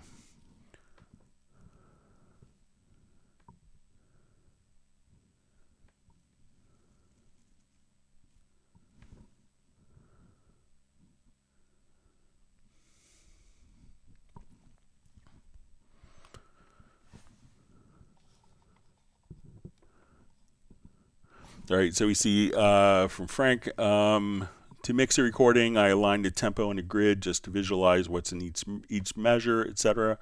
For this, I use tempo detection on a kick. However, it seems to demand more CPU. So when it could demand more CPU, realize that if you're doing virtual instruments, there are some virtual instruments that don't like to do and interpolate tempo changes, especially like between, like, okay, we want to start here and end here. So some popular samplers don't do that very well. Also, when it could add more CPU usage, I haven't noticed a huge change, but if you have effects like time-based effects, like, you know, flangers, chorusing, delays that are tempo-based, and now those are set to synchronize and they're constantly changing, like every beat they're changing a different delay value, that's, you know, that could cause more CPU usage. So I think that those are the things that could cause more CPU usage. But I think having it aligned with the grid will probably make, the benefits will much outweigh.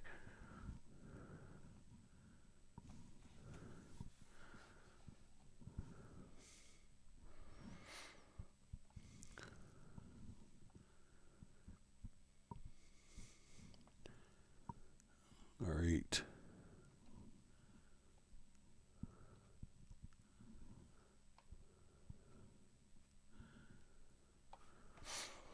All right, so Esmeralda asks, how do you use expression maps in Iconica Sketch? All right, so when we have Iconica Sketch, that's part of, let me just jump back to different project.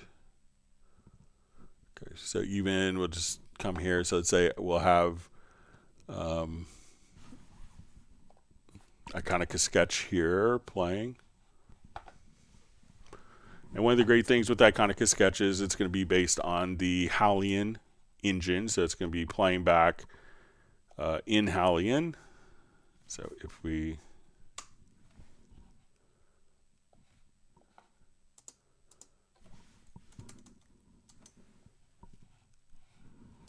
I'll just revert this.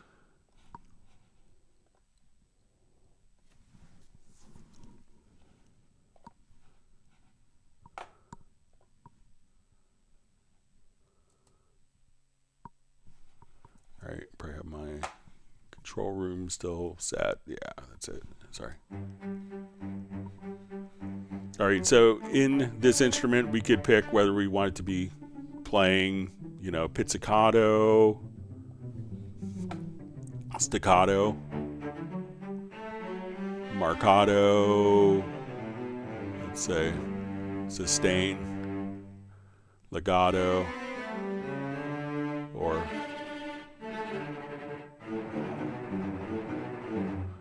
right. So when we want to switch these, all we have to do with Iconica Sketch, and this is a lot of times, companies will make you have to create your own expression maps, but we don't want our customers to have to wait to do that. So when we come to our editor, we'll just double click and go to our editor inspector.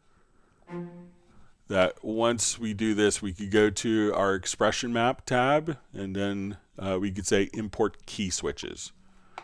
Now that's automatically going to extract the key switches from the instrument.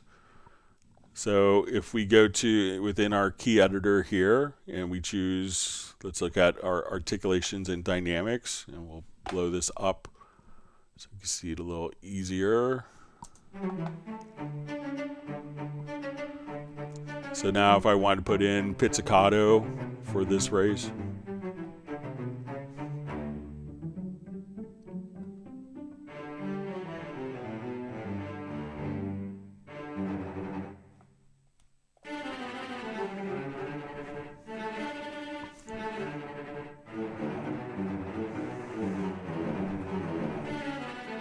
So now I'm going to go back to.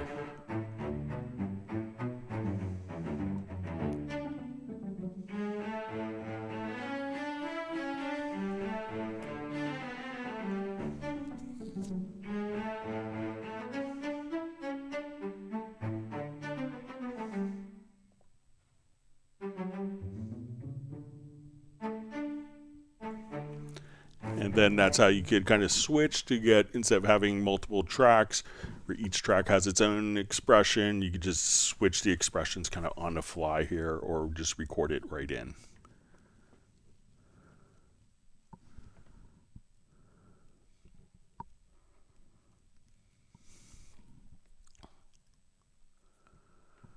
Okay.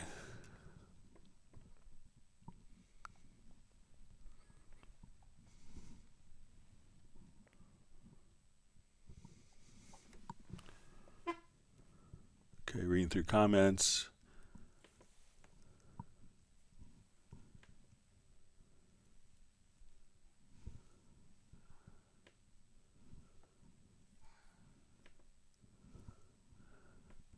Okay, just still reading through comments here.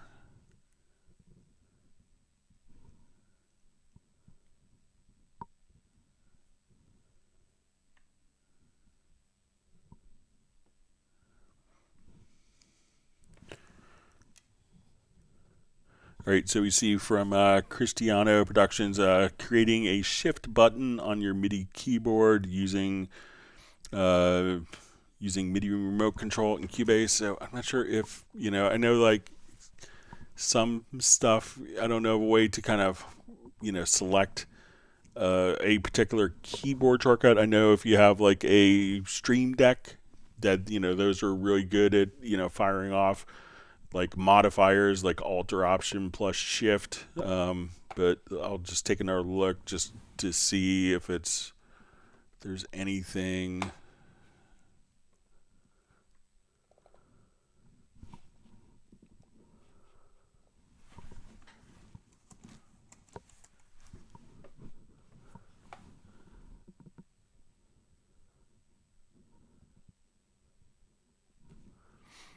Yeah, so, but there isn't, I don't know of a function to, to have the MIDI remote, do a specific keyboard shortcut like that. I understand kind of how it could be handy for some things, but sometimes, I think that, to me, my keyboard is, my best control surface.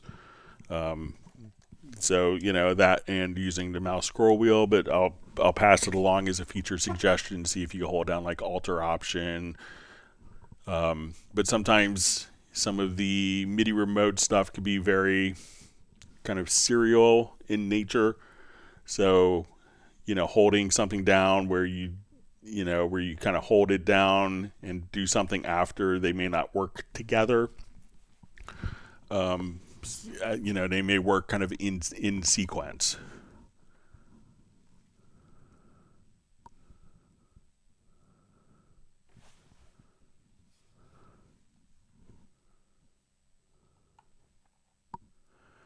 All right, so I'm going to jump over to some of the questions that were sent in advance. So let's go ahead and we switch documents here real quick.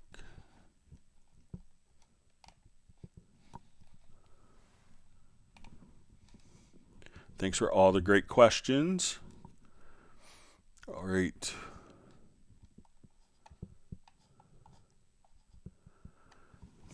Okay, so we have a question. I've seen several live streams where you touch upon the process of recording/printing effects to their own tracks. In your demonstrations, you do this via the export audio mixdown function. What I've done on occasion is create one or more audio tracks whereby I feed/record the audio track's input routing with the effects channel and set the output routing to no bus. I was wondering if there's any advantages to choosing one method over the other. Is one method more CPU intensive, for example?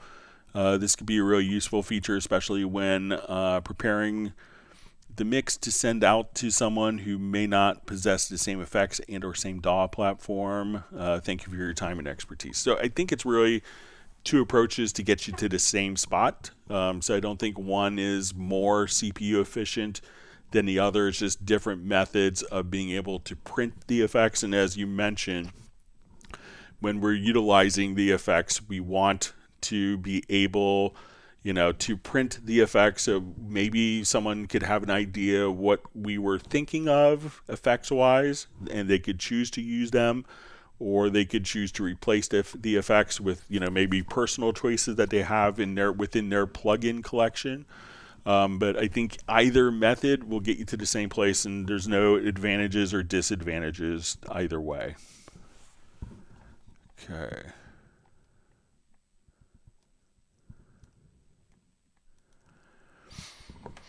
All right, so we had a question. Hi, Greg. Is there a way to assign a MIDI sound to the keyboard in VariAudio? It would make it more easy to find the right tone sequence.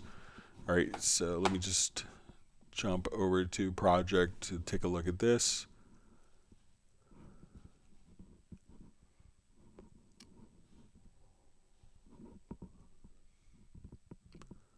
Let me just...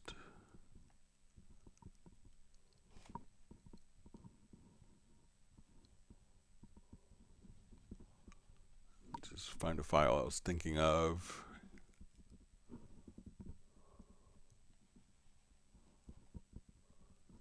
Okay, we could use this one.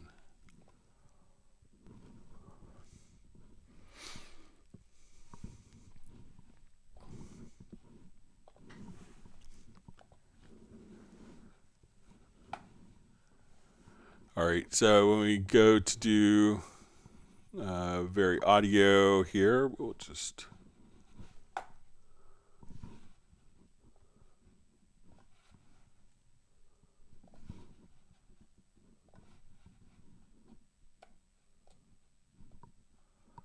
All right, so I think what they want is maybe like when we play this keyboard that it could be routed to a particular MIDI device as a reference. I mean, I think, so there isn't a way that I know of to do that, but, if you have the, the acoustic feedback on, you can just come over, and I'll just turn this up a little bit. You could just come over here, and as we... So I think that practically that might be like, the best reference. Now, one of the things you could also do, and well, this may not sound, is you have a MIDI reference. So you can say, I want to take like a Rhodes part here.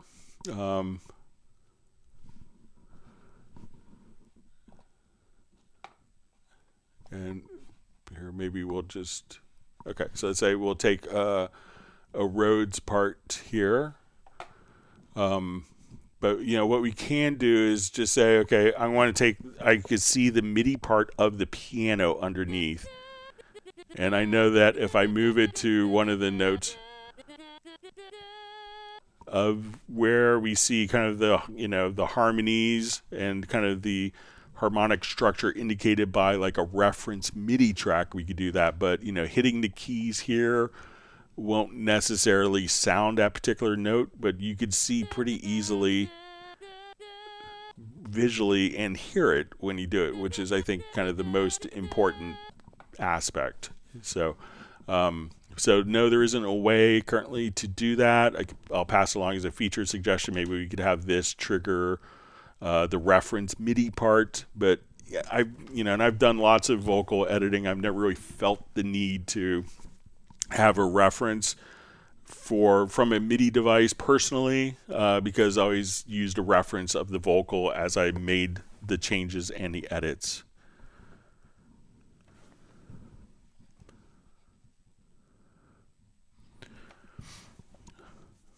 All right. So we have a question mailed in. Hi, Greg. Hope you are well. Having an issue with my performance meter and with peaks and clicks.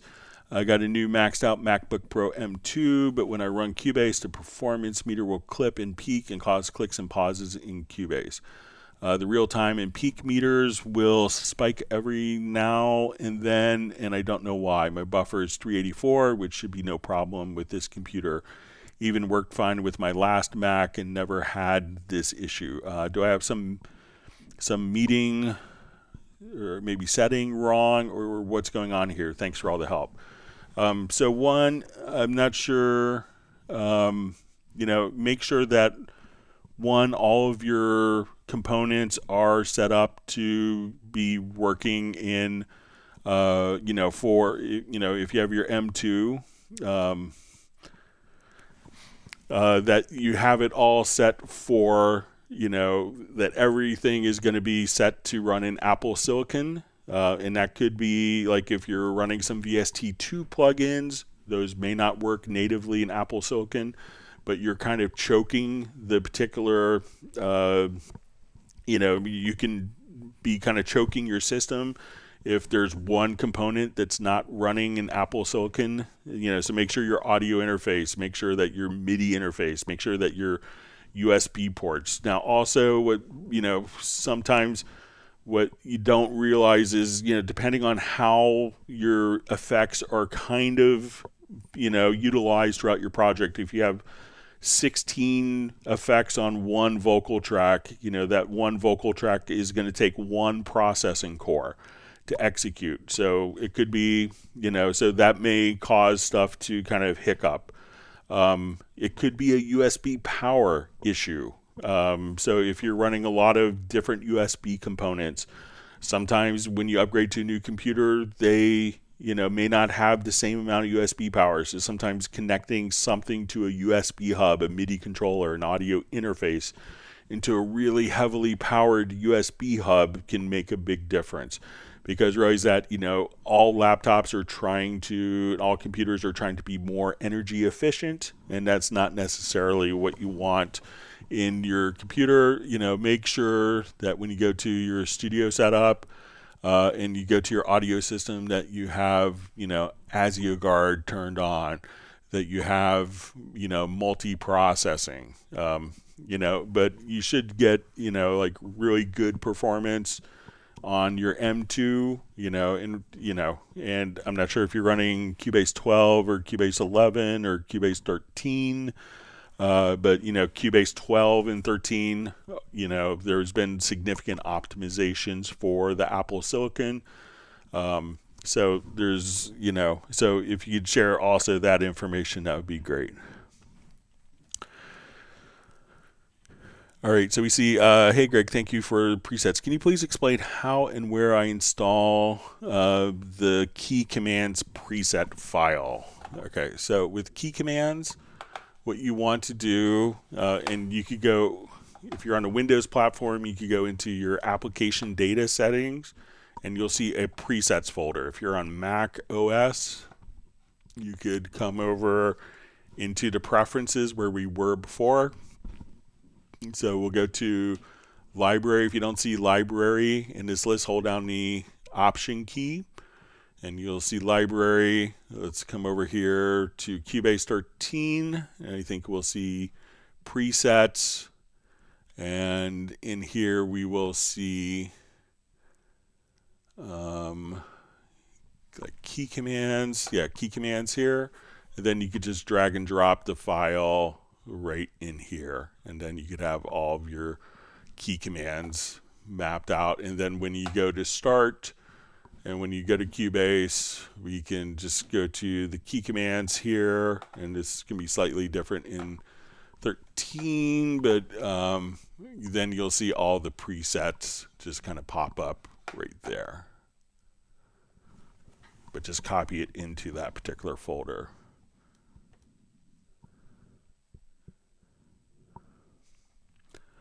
All right, so a question. I cannot find any information on how to really set up hardware faders so their data control arrangement / automation. Default, when I send CC data through my faders while playing live, it ends up as CC data on the clip piano roll. As far as I've understood it, there is two completely different things that have the same name: CC MIDI data and controls that controls automation, and wiggling a software knob data that controls automation. Both end up in something called automation, but one is MIDI and the other is something else, maybe also MIDI. In my case, I use Spitfire BBC Symphony Orchestra Pro and affect my expression dynamics vibrato using an Akai MIDI mix controller, faders set to the corresponding CC values used by the VST. What is the correct way to set this up so my faders end up as beautiful lanes on the arrangement instead of inside the MIDI part? Thanks in advance, and hope this makes sense to you, and I'm sure there's tons of others of old BBC SO farts out there with the same problem. Okay, so let's jump back to this project here.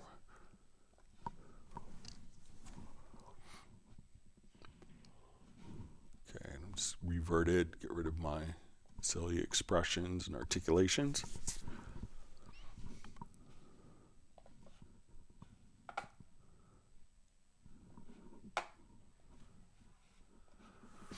Okay, so usually kind of the default behavior is like when we record, so let's say I have MIDI CC1, like I have my expression.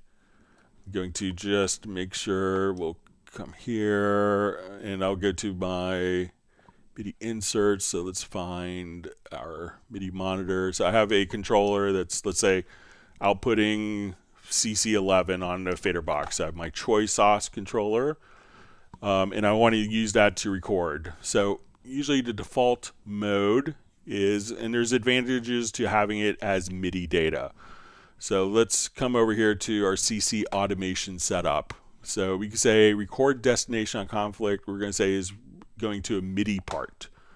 So when I come here and I go to record, I'll add, let's say, CC 7, and I'll add CC11. So when I go to actually record those events in, and just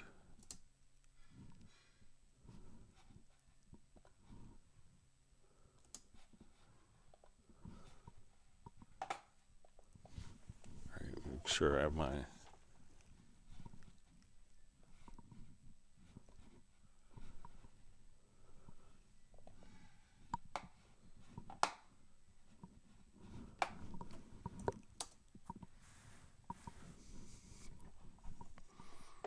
all right, it should be here yet. Let me just see if it's, just check my routing real quick. If not, we'll move on.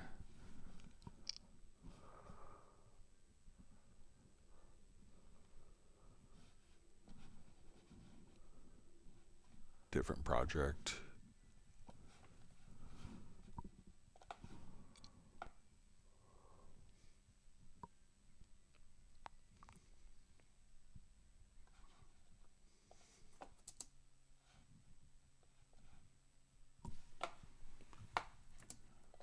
All right, so sorry.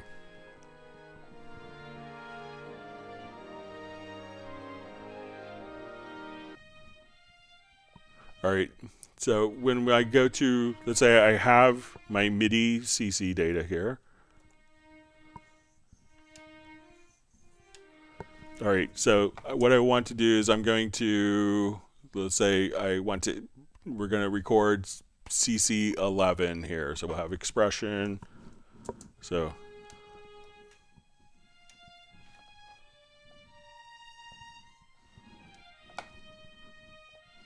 I'll make this just a little louder here so you can. All right, so when I go to record,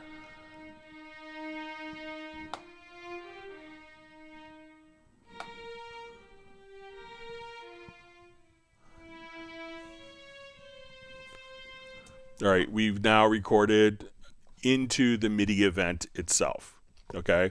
And this is handy because if you want this to play back in a standard MIDI file, that's really handy. But if you want the dynamics that you've just done to show up in a automation editor as opposed to within the part, what we're going to do is go to your MIDI menu, and we'll go to our not the expression map setup, sorry, but we'll get MIDI to CC automation setup. And we're going to say our record destination, we're going to say automation track. And now I'm going to just come over here and let's automate this. Now as I move my fader, it's now written directly into automation lanes.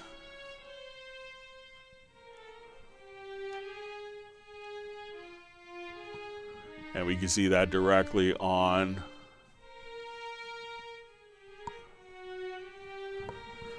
and we can see that we could see it in the part, but we could also now choose to edit it as automation data on the particular event right there. So again, just go to your MIDI to CC automation setup, choose your record destination as automation track, and then you could see and edit all of the data directly on the track right there. But instead of recording, you're thinking of writing the automation, and that will adjust just like that. All right, let me jump back. We have a couple more minutes. We'll jump back to our live streams. All right, so just thank you for all the great views. We've had 2,929 people pop into the live stream today. It's great. All right, let's see if we can get back to questions.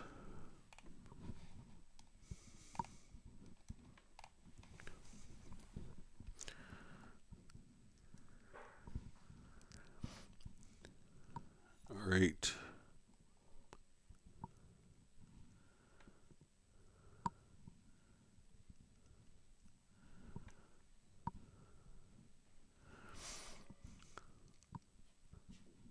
All right. So we see from Love Cubase, are there presets in the Project Logical Editor that include functionalities for the media bay? Can you give me some examples, please? So none come to mind of something that's specifically for the media bay, because it's usually kind of, doing a process to a particular event or condition, whereas media bay, you have kind of all of its own tagging and searching kind of within media bay itself. So there's nothing that really comes to mind of the Project Logical Editor that really, is tied directly into media bay, since it's kind of its own ecosystem. All right, we see Michael Pierce says smack the like button. All right, Lauren asks, can you set minimum and maximum values for MIDI CC when mapping it to a VST in Cubase? You can do it in if you wanted to go to the input transformer. So let's say we want to filter out a controller, and we'll say our MIDI controller is going to be, let's say our controller is going to be modulation, and then we could say subtype. Let's go to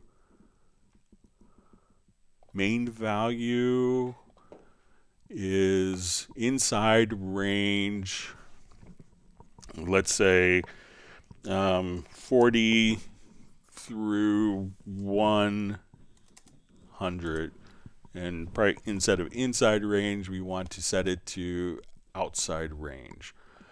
So this way we could say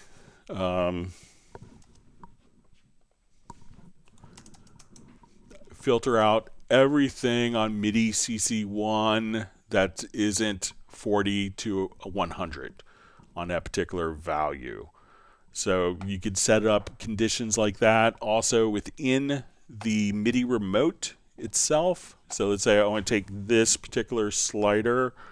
I think if we double click on it and we select here, we can set minimum and maximum values for a slider. So we can say, okay, I want this from 20% through 80%. So we could adjust like that, or We could also choose to flip it. So if I want it, as I move this fader up, it goes down. You could, choose to invert. So we can say, okay, so you could set it up in the MIDI remote, and you could apply that to any of the particular instruments or within the input transformer as well. So 2 different ways to do that.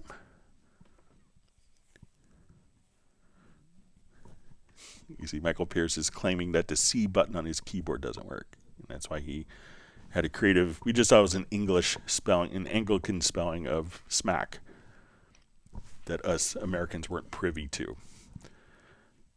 All right, we see Graham Witcher's not yet upgraded to Cubase 13, so you should definitely take a chance and go for it like over the holidays if you have a little bit of free time. All right, so with that, I think we are nearly out of time.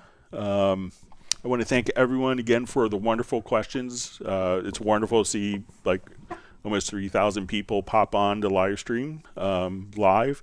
So it's fantastic. Thank you for spending part of your morning, evening, afternoon learning more about Steinberg products. And again, we will be doing this on next Tuesday. Will be the next live stream starting at 1 p.m. U.S. Eastern.